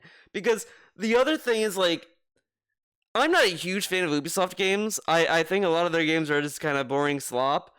But I do see that people can enjoy them. So I don't think it's a stretch that these people would like the game. Like, every gameplay, like the people are mostly just complaining about, just like, oh, she knocks these stormtroopers' helmet, and he knocks them out. That's stupid. But it's like, yeah, that is stupid. But it's a video game, and and doing stealth is kind of fun. Like, you know, whatever. Like, yeah, it's stupid, but you know, the gameplay might still be fun. It's just gonna be a generic AAA slop game, which can be fun. Like, that's why I don't like with even with God of War Ragnarok and Last of Us and Horizon. Like, these are not fundamentally bad games. They're just generic games that are solid, and they are fun. Like, I did have fun with God of War 2018 and Ragnarok, for example, but that's really all they offer, and that's fine. Like, you know, it's like getting worked up over like bad movies that make it to the box office. Like, people can have fun with whatever, but when I see Star Wars Outlaws, it's like, yeah, there's gonna be people that are gonna enjoy this game, and there's probably gonna be a lot of people who like the game. So these people saying that, well, I'm not gonna be negative. Yeah, okay. That also doesn't mean that they're not gonna enjoy the game. Like, why is DSP so fixated on the truth and this is only being negative. Like, read the review. But the thing is, he's gonna sit there and be and just have a bad faith attitude about it, saying, "Oh, see, this guy says the gunplay is good. Oh, the only negatives are they didn't like the flying parts. Wow, only one part of the game you didn't like. What if that's true though? There's been games where I just liked one part of a game and liked everything else. Like, it's just kind of disingenuous and unfair. Again, you could be critical and pessimistic. Again, Miranda Lorian literally told you straight up to just form your own opinion before you buy the game, which is a reasonable take to have. A lot of people have different opinions on this. Like, just come up with something on your own. Hello? Moron. Do you think they just like you? And they said, hey, we'll just randomly pick some influencers and just treat them for no reason. We don't need anything out of this at all. Again, are you a DSP like works in cartoon sitcom logic, where he thinks that if you get sponsored or someone flies you out, that they're only expecting you to be 100% positive and never negative. Like, you can't say anything. But how does he know that's the case? What if they just have a margin? Or what if they're like, hey, they could be negative, but as long as like they enjoy it, and they enjoy it, they could say something negative, but they're just having fun. Like, come on. Fucking moron? You stupid, degenerate idiot. No, they didn't fly you out there out of the kindness of your own fucking hearts. They want you to say the game is good. Now, if you don't say it's good, I guess kudos to you. But again, you accept. If you don't say that, kudos to you. Look how immediately just dismisses the individual that would not be swayed. Literally just like, oh, you did this and you're not gonna and you're gonna be critical. Good for you. So this is, as everyone is gonna guess, comes off as him just being mad he's not being part of the chosen few. Accepted the trip. You went on the trip. You're literally publicly admitting again. Why did he accept the sumo lounge chairs? Why did he accept that? Why did he accept laser mods? Why did he accept getting the Hori Joy-Cons? Like, why did he accept that? He doesn't play the Switch undocked, so why did he accept those? Why did he accept Sonic and Mario at the Olympic Games? Why did he accept the Twitch bounties? Why did he play LOL? Why was he upset when he couldn't get sponsorships anymore? Okay. That you have done this before. You're saying your content is all a paid advertisement. Why did he accept OP Seats as a sponsor? Why did he accept that? Why did he accept the shill OP Seats? Why? But he ignores indie games, guys, so that means he's cool. You understand? And the thing is, you see how these people are reacting to it? Oh, but this isn't a big deal. This is misrepresented because this is normalized. This is normalized across the industry. Wait, what? So you're telling me that everyone... Dude, these industry leaders, like these companies, don't give a fuck about people saying, oh, they're shills and this and that, because it's just marketing, and it's effective because a lot of people don't care. If you care, then you're gonna buy your own fucking games, like a person. Again, he's operating on just being concerned over stupid people. But if he's so concerned, like I don't know what to tell you.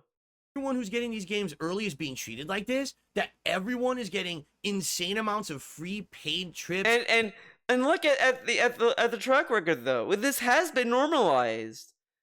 That's why it's been happening in the past. And he just said, "Oh, this has happened before." But you're telling me this happened before? This dude is like so lost in the anger over this.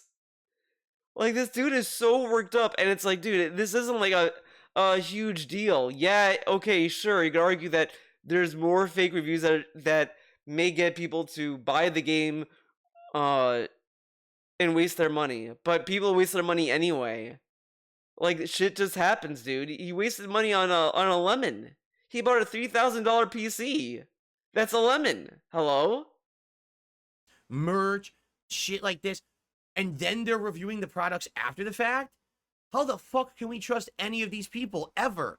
How could you ever say that's a genuine review when you know there is an innate installed bias to say something? But what if they don't have a bias? He literally just hand waved the potential reviewer that doesn't get swayed. Good, whatever. Because you benefited from it. And here's the other thing. Even if, let's say these people don't like Star Wars Outlaws, right? If they don't get so harsh on it, the chances are Ubisoft will appreciate that and say, thanks for helping us out. Now you're going to be privy to all that same shit on our next big release. What? Harsh on it, the chances are.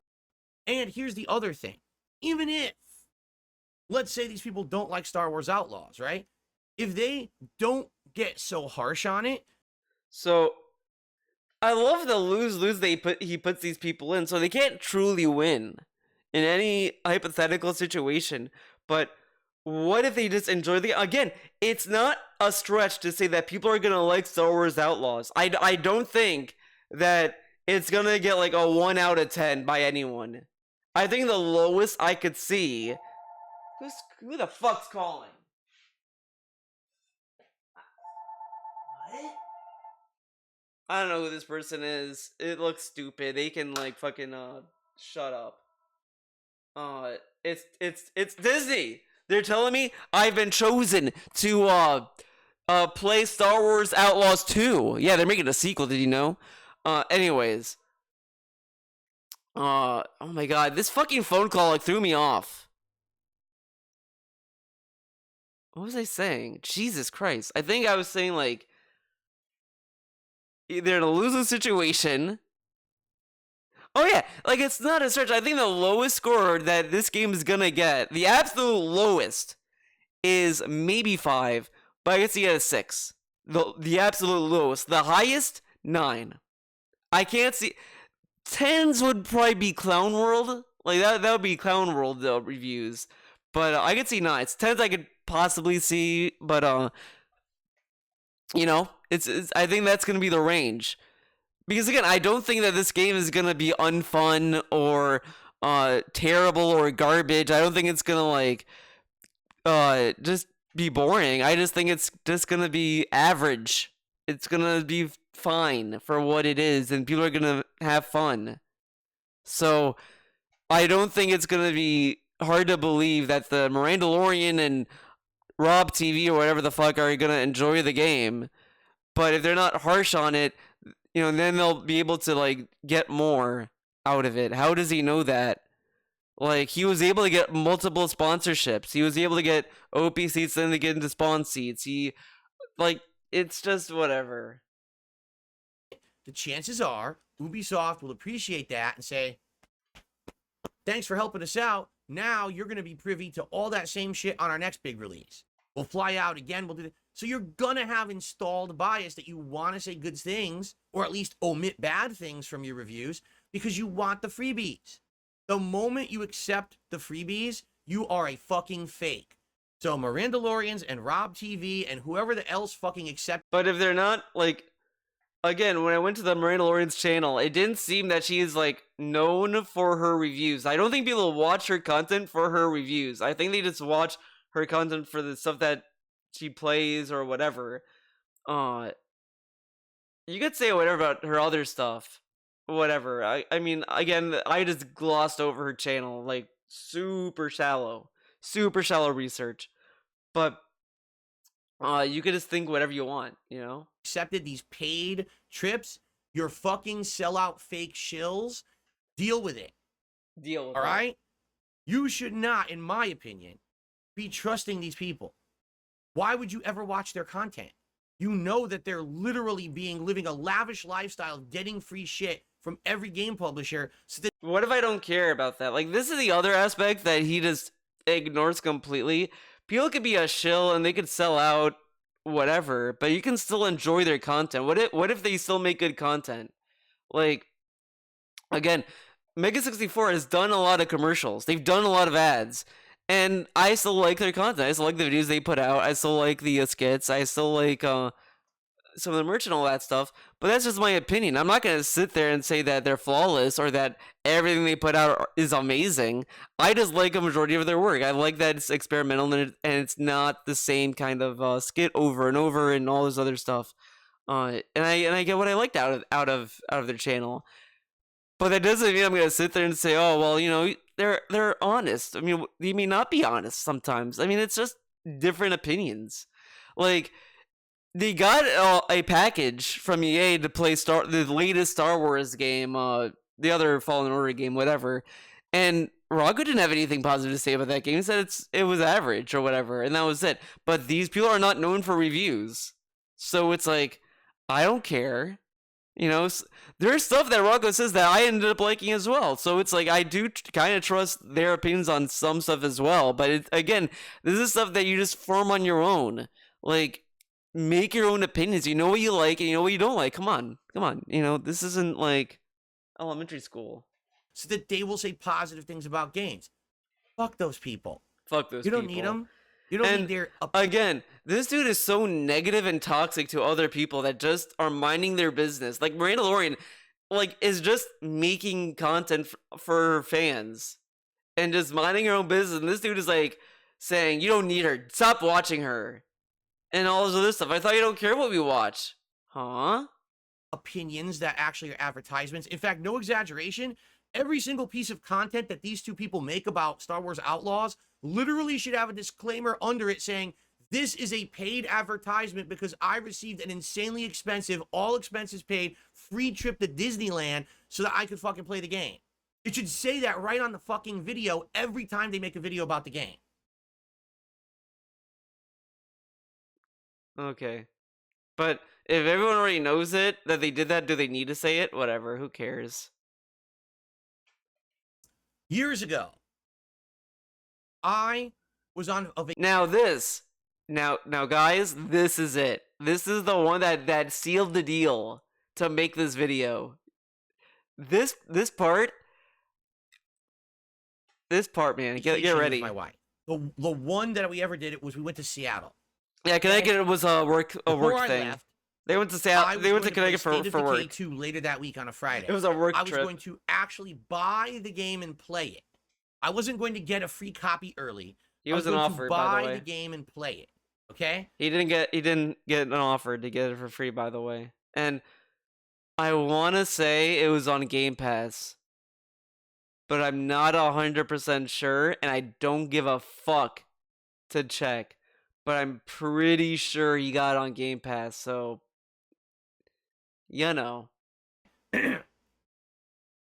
As I was out the door leaving for this vacation in Seattle. Out the door? Are you? The way he told this story in the back. I'm getting more mad about this story because this is fucking stupid. He told us, so we were upset that the vacation didn't turn out the way we planned. She was sick, and it was awful, and this and that. So I decided to say everyone's a shill. And you know what? That was my depression. This dude, every time he tells a story, every fucking time, I just think about that. I think about that depression story all the time. I will die. That'd be one of the things I think about as I die. That this dude was talking about his depression, uses that to explain that that was his depression. Then after that, he doubles down on it and then says that the apology was pretty much a response to get people to shut up. This dude, man, is so fake. He says that all these other people are fake, but look at him. Listen to this segment. It is so fake. So now he's telling us that he was out the door. He was out the door. But I thought the vacation did not pan out the way you wanted. A few of my viewers told me, are you aware that there's content creators right now on Twitch playing this game? And I said, well, here's the deal. I get it. I get the No, you did not say that. You did not say that, you fucker, you piece of shit. Hold up. I want to see if I can find this tweet. DSP shill tweet. Let's see what that pulls up. Man. Where is it? I'm getting all these other tweets.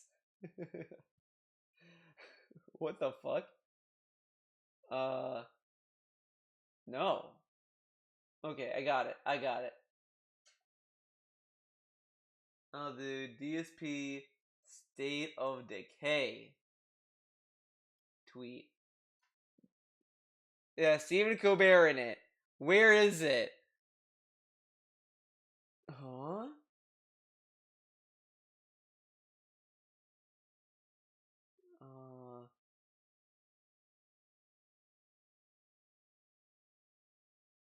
Oh god.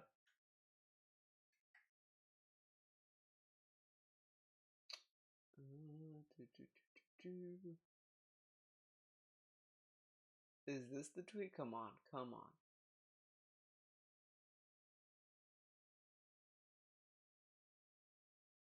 Guys, come on. Come on now, dog.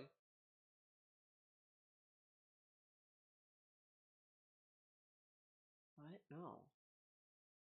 DSP State of Decay 2. Come on. Where the fuck is this tweet? Why can't I find it? Oh, it's Drover. Fuck this. He did not say it that way. And I can't believe this fucker is lying to us like this. Fuck you. He did not say, I understand it. He said, like, oh, I'll be playing it the day of release, unlike those shills, or whatever the fuck. He called them all shills. I get the way it works. They got the bag, right? These people got the game early. They got the bag. Oh my god, dude. I want to find this tweet so bad. I want to find it so bad, but I don't remember where to find it. Okay. We got another option.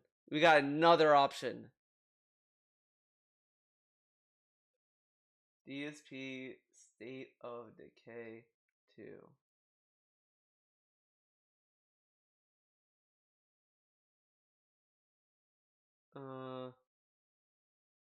Someone had to have talked about it.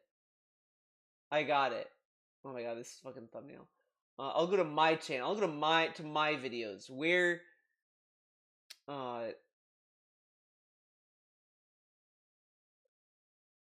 okay. State of Decay 2. Hello, my friends. Do I cover the fucking tweet? Oh man, we got Cleo, the OG, holding it down. Hey, what is this? YouTube dropped. Okay, this is completely different.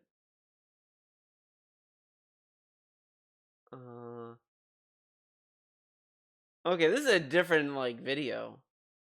I don't think it has anything to do with fucking State of Decay 2. Why did that come up? Shills.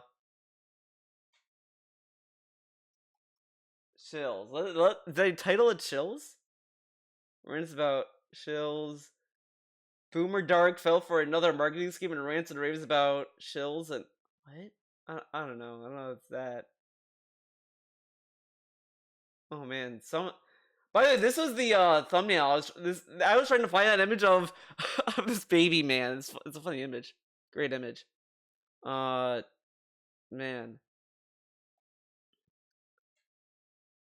What are these? Man, I'm going back to, like, my old stuff, man. It's wild. YouTube isn't cutting it anymore. Seriously, guys, the pig needs help. The pig needs help. 2017 DSP planted the seeds of 2018 DSP to lose his gaming channel. Whoops. DSP vid that's too damn long. Sorry, my friends. 2 hours was too long. Wow, things have changed. It can't be this one because I don't think he had that fucking thing. But this must have been like a stream I did. I don't know. This is a good image of Cleo. This is a great image of Cleo. Based rabbit? Based bun? I think she's based. Whatever, but it was more vile than that, okay? But understand, the content they make with the game is going to be advertisement. He did not say this. He didn't say this at all. An unbiased opinion on the game. He did not say it this way. For me to come back on Friday, I'll play the game and I'll let you know my honest opinion. He called everyone like. Because I think he also said like their content's not valid or something akin to that. But he definitely said like that they're shills. People who play the game, stay the game too early are all shills. Wait for me to play the game. Wait for real people to play the game. I'll be playing it on launch like normal people or whatever the fuck. And then we get a new added piece of lore here. Detractors took that tweet and on the game. Wait for me to come back on Friday. Detractors? I'll play the game and I'll let you know my honest opinion. All right? My detractors took that tweet and made it an echo chamber. How did we make it an echo chamber?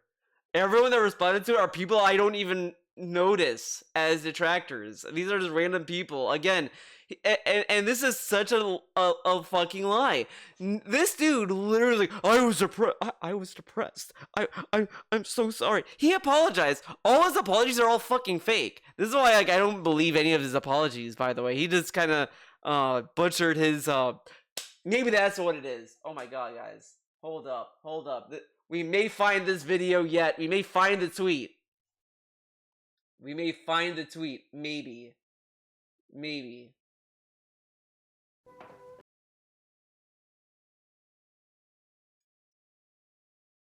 Not apology, oops.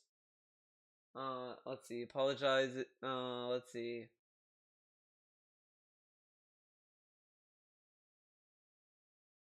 Nope. By the way, this video, I did get a community strike, but it wasn't from DSP. It was this one channel I kind of dogged on, and I thought I was a little too harsh on it. So I was like, okay, yeah, like this dude it was just a dude uploading videos, and I was like, yeah, I don't know why I was like being mean to this guy. I was like, yeah, I felt bad, and then I got one strike, but now I don't. Pretty cool, huh? Maybe it was this video. It's me, your favorite detractor.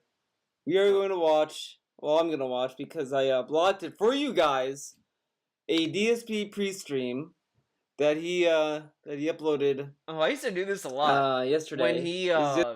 When he had the slideshows, I used Clio to protect everyone from seeing bad art. Okay, this isn't going anywhere. All of a sudden, every paid fucking shill who was playing State of Decay 2 early started quote tweeting and insulting me. Big YouTubers. I think one of them was that Golden Gloves TV. You fucking you made a statement and people responded to it. You put it out in the open. Oh my god. You put it out on the internet and people responded to it. People have the right to respond to your stupid shit, dude. And this dude has the gall to say that people like that he mocks Rich, right, for being upset that people are looking at him now and the lights turned on to him. He threw like massive shade over general people, by the way. He didn't specify or anything. And then got surprised when people were like, wait a second, this guy's being fucking toxic. What the fuck's wrong with him? And they were just telling him like that you're getting mad over nothing. That's not the case, like all this stuff, which guess what? He'd do the same thing if he was on that end. If he got a game early and people were shitting on him, he would make a statement about it. This dude, he wants to be treated so special. He's like, yeah, you have the right to say whatever, but people also have the same right to respond to what you say. Come on now, dog. TV guy. And he's like, oh, you're just a salty old man who can't get the sponsorships and you just don't get how it works. No, I get how it works, you fucking... You didn't say that you understood why it happened. You literally came off as you being a little bitch about it, crying about how other people are shills and you're not, and all this other stuff. And you put a gif of Stephen Colbert doing a mic drop. Like, the dude looked at that and probably was like, this dude is just being salty.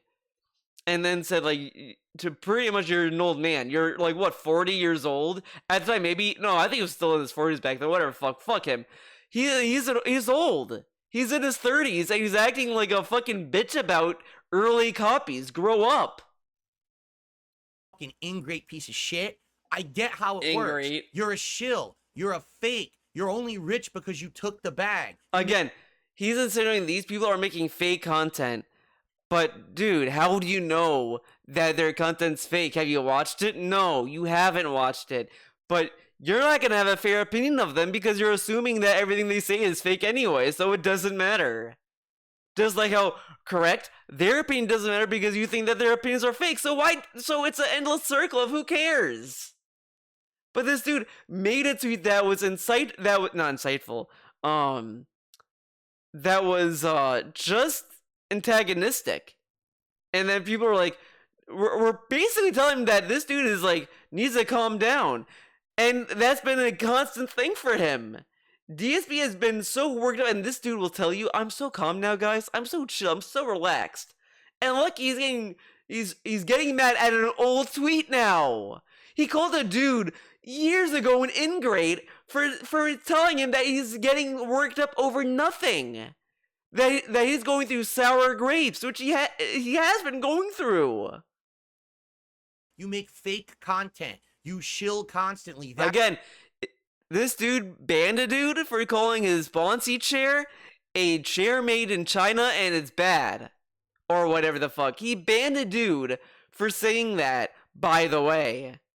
So him, before that chair company went away, he was making fake content off the bat with that chair because he was telling people, oh, well, what was I supposed to do, man? I can't have him mock my sponsor. Okay, you're shitting on my chair? You're saying, okay, you're out of here, Buster. Get out of here. You know, whatever.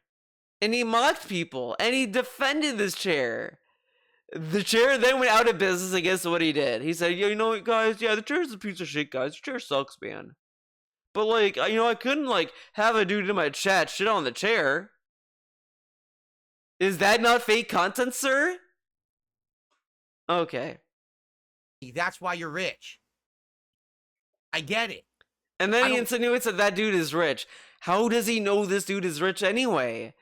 Like, that's the other spectrum of it. The other side of it. He shits on early reviews, and all these people are like, dude, we're getting early reviews. That doesn't mean we're fucking loaded and we're having private jets. Like, he acts as if these people who get this special treatment have private jets and private yachts and all this other stuff. Just because people get flown out doesn't mean that these people are fucking rich.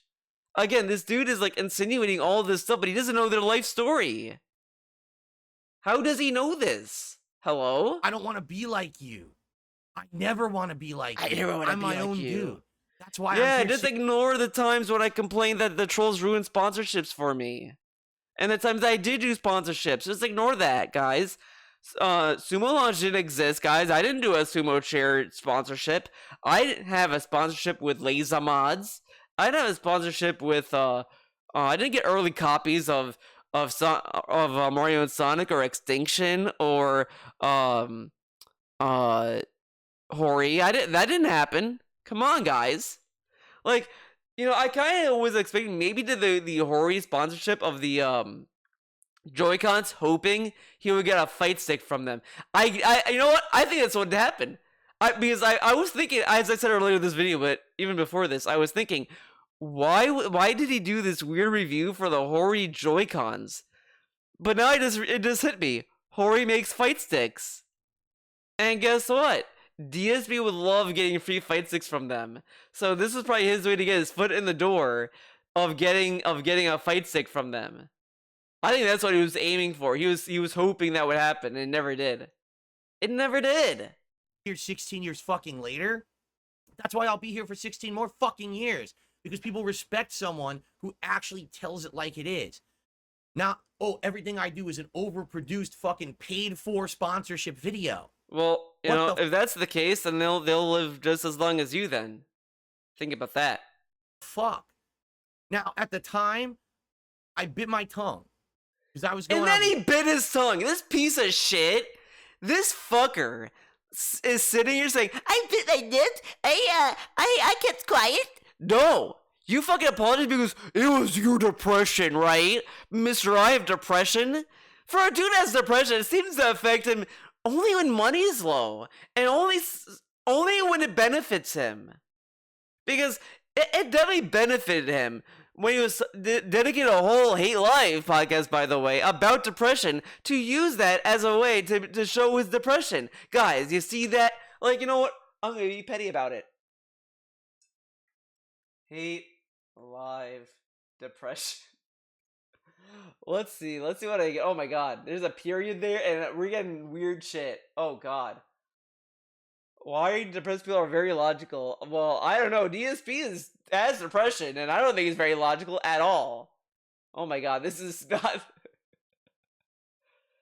Okay, DSP, Hate Live, let's see.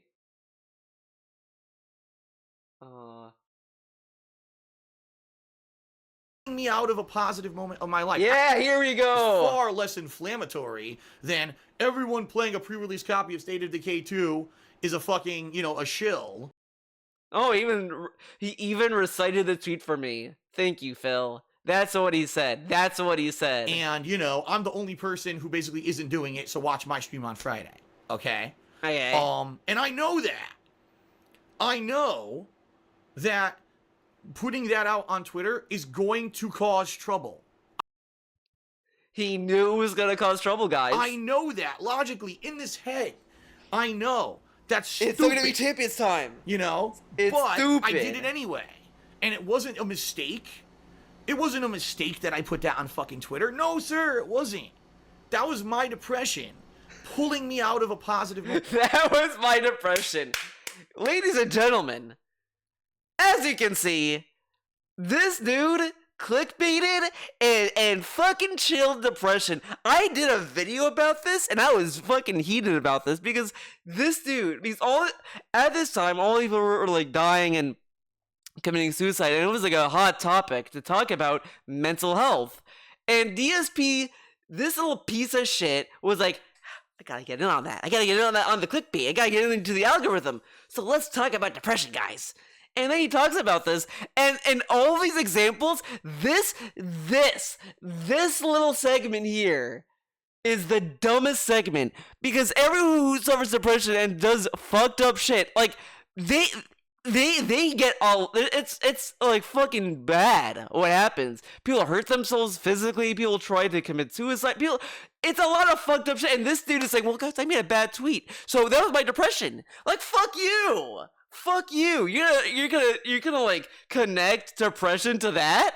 Like, are you serious, motherfucker? Are you fucking serious? Come on now. And this dude,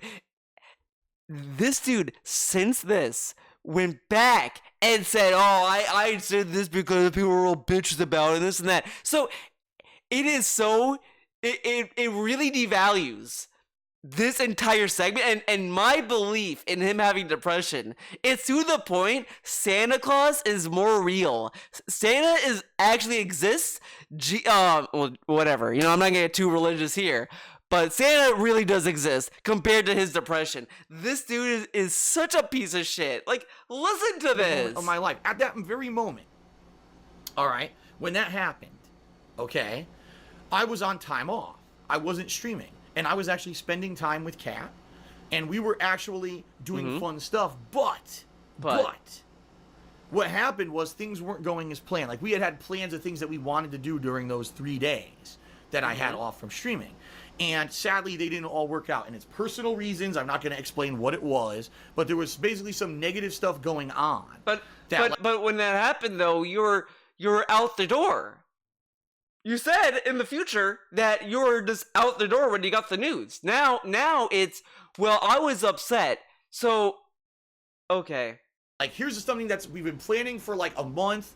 You know, really looking forward to, hoping for an amazing time together. And then fuck me, something goes wrong. And now it's not as amazing as we wanted it to be. In fact, it was way less amazing than we actually wanted it to be. So here I am. Good.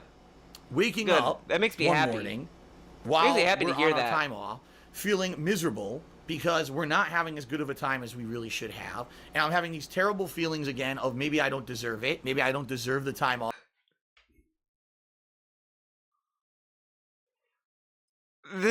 Dude, this sounds so silly. So, nothing went right for him on this vacation. Nothing went right for him. And he's saying like, I guess I don't deserve time off. This sounds more like a tantrum than depression. Like, dude, come on. This is like clown world. Maybe I don't deserve. You know what I mean? Maybe I don't deserve any success. Maybe I don't deserve the time off. Maybe I just deserve to be a slave for the rest of my life. Yeah, you do. To always be honestly, he deserves a lot of bullshit. Behind on finances and back taxes and to have a horrible existence for the rest of my life. Maybe I just deserve it. And I'm feeling this depression in my head. And then someone tells me, G Phil, are you aware? I know that your big comeback from your time off is you're going to play State of Decay 2. Are you aware that there's like 4 people already playing it on Twitch, and one of them has 18,000 viewers and already made like $4,000 in 10 minutes from cheer subs and tips? And I hear that.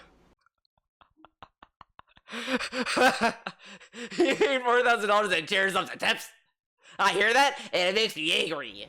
Here it is. Boom. Self-destruction. Let's do it. Self-destruction. Everyone else is self-destruction through depression. They do hardcore drugs. They drink they overdrink in alcohol. They go through alcohol poisoning. They attempt suicide. They have very harmful thoughts in their heads and all this stuff. DSP, let's make a bad tweet, guys. Are you fucking serious? Are you like serious? Seriously? Do it. Go right to Twitter and make that tweet that I know is wrong. It's not how I feel. Let's do it. That is not how I feel. That is not how I feel. That was my depression. And that's exactly the kind of stuff that happens to me. And it's not just me. This kind of shit happens to a lot of people who have depression where... No, I don't think people are this stupid. When, like, shut up. And you go back to here. I bit my tongue. You know? Like, I wasn't like, you know... I just did my thing. The trolls just made it worse, guys. Fuck you. On vacation, and I was like, I don't want a big hotbed of drama to happen. But you know what? I'm getting older now. I was on vacation. I don't want. We're just completely ignoring his entire depression story.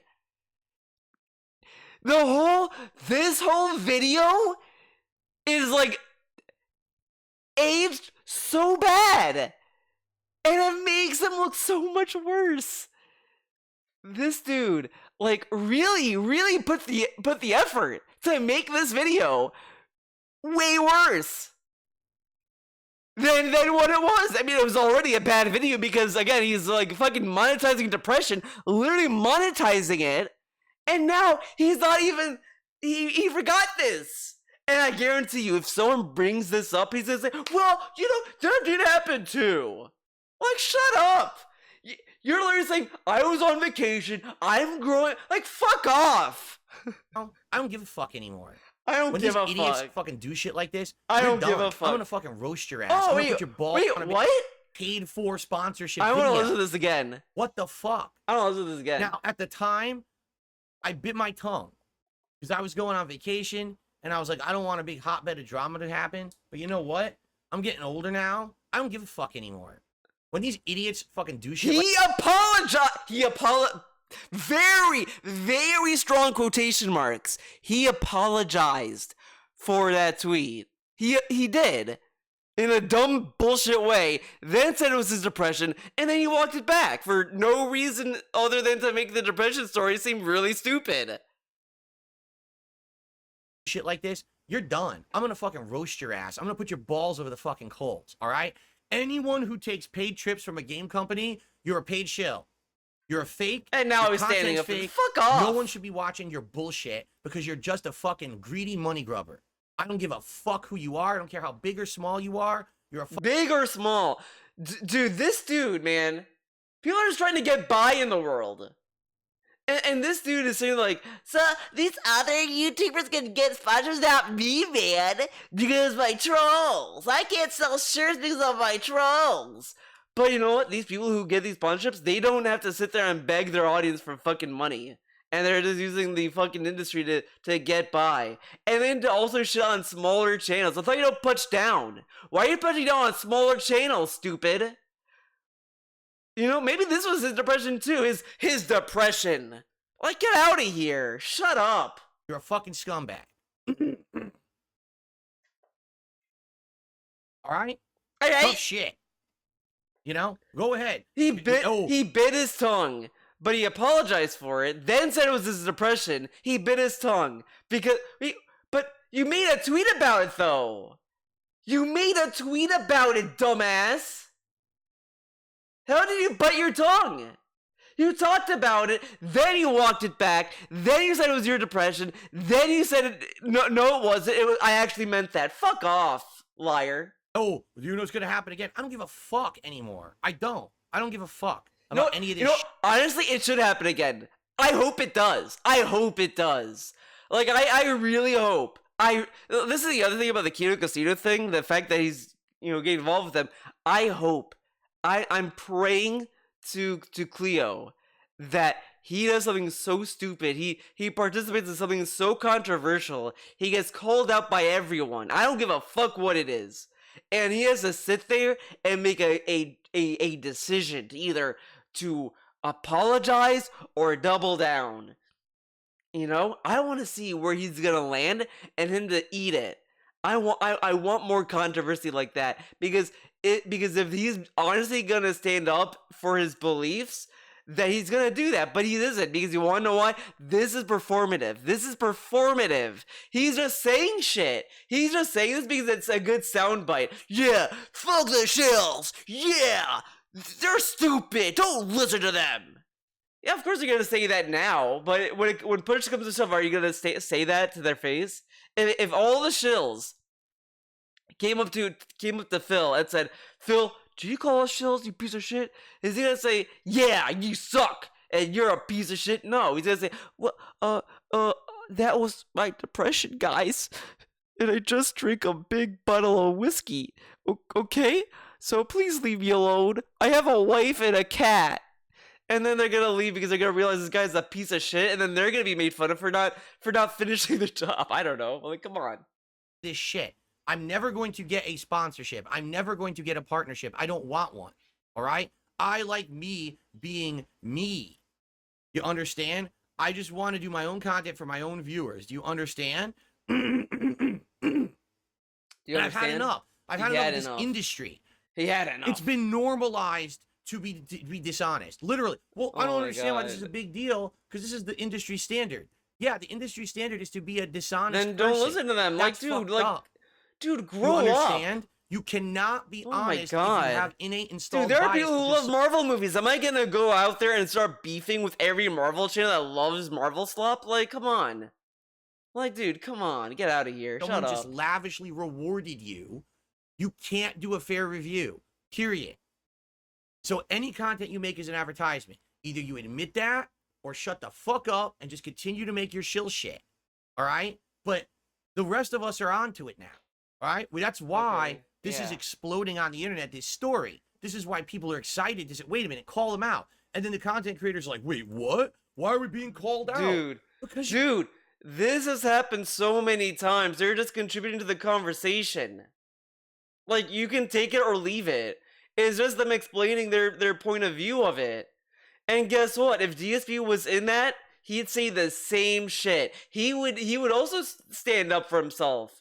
So these people should not stand up for themselves to clear the air on their perspective of it. Like, we should not give them the chance to listen to what they said. Okay. Because you're a fucking fake, and now people are calling people out for their bullshit. I've been doing this for 10 years. The thing is, I'm just a little rinky-dink small guy, so no one listens to me, right? Good. But now, finally, these things are finally being exposed. It's about fucking time, you know? So, yeah, I do think that these things should not happen. But I'm not the one who makes the industry. I'm not the game developers. I'm not the one who pays for this shit, right? Okay, one final quick story, and then we're gonna do shout. And then he brings up fucking Nintendo, like, and he gave him only one positive. That's the only positive thing he said about Nintendo in 10 years, by the way. So that's funny. Let's see. Let's see. Does he talk about anything else? Meaningful, sensational. The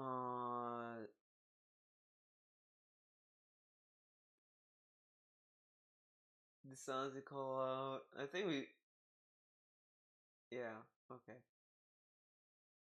Let's look at the replies. Nintendo offer.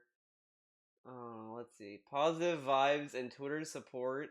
Speaker expresses appreciation and positive vibes, support of the community. Mention of blowing up on Twitter and initial concerns of negativity. What?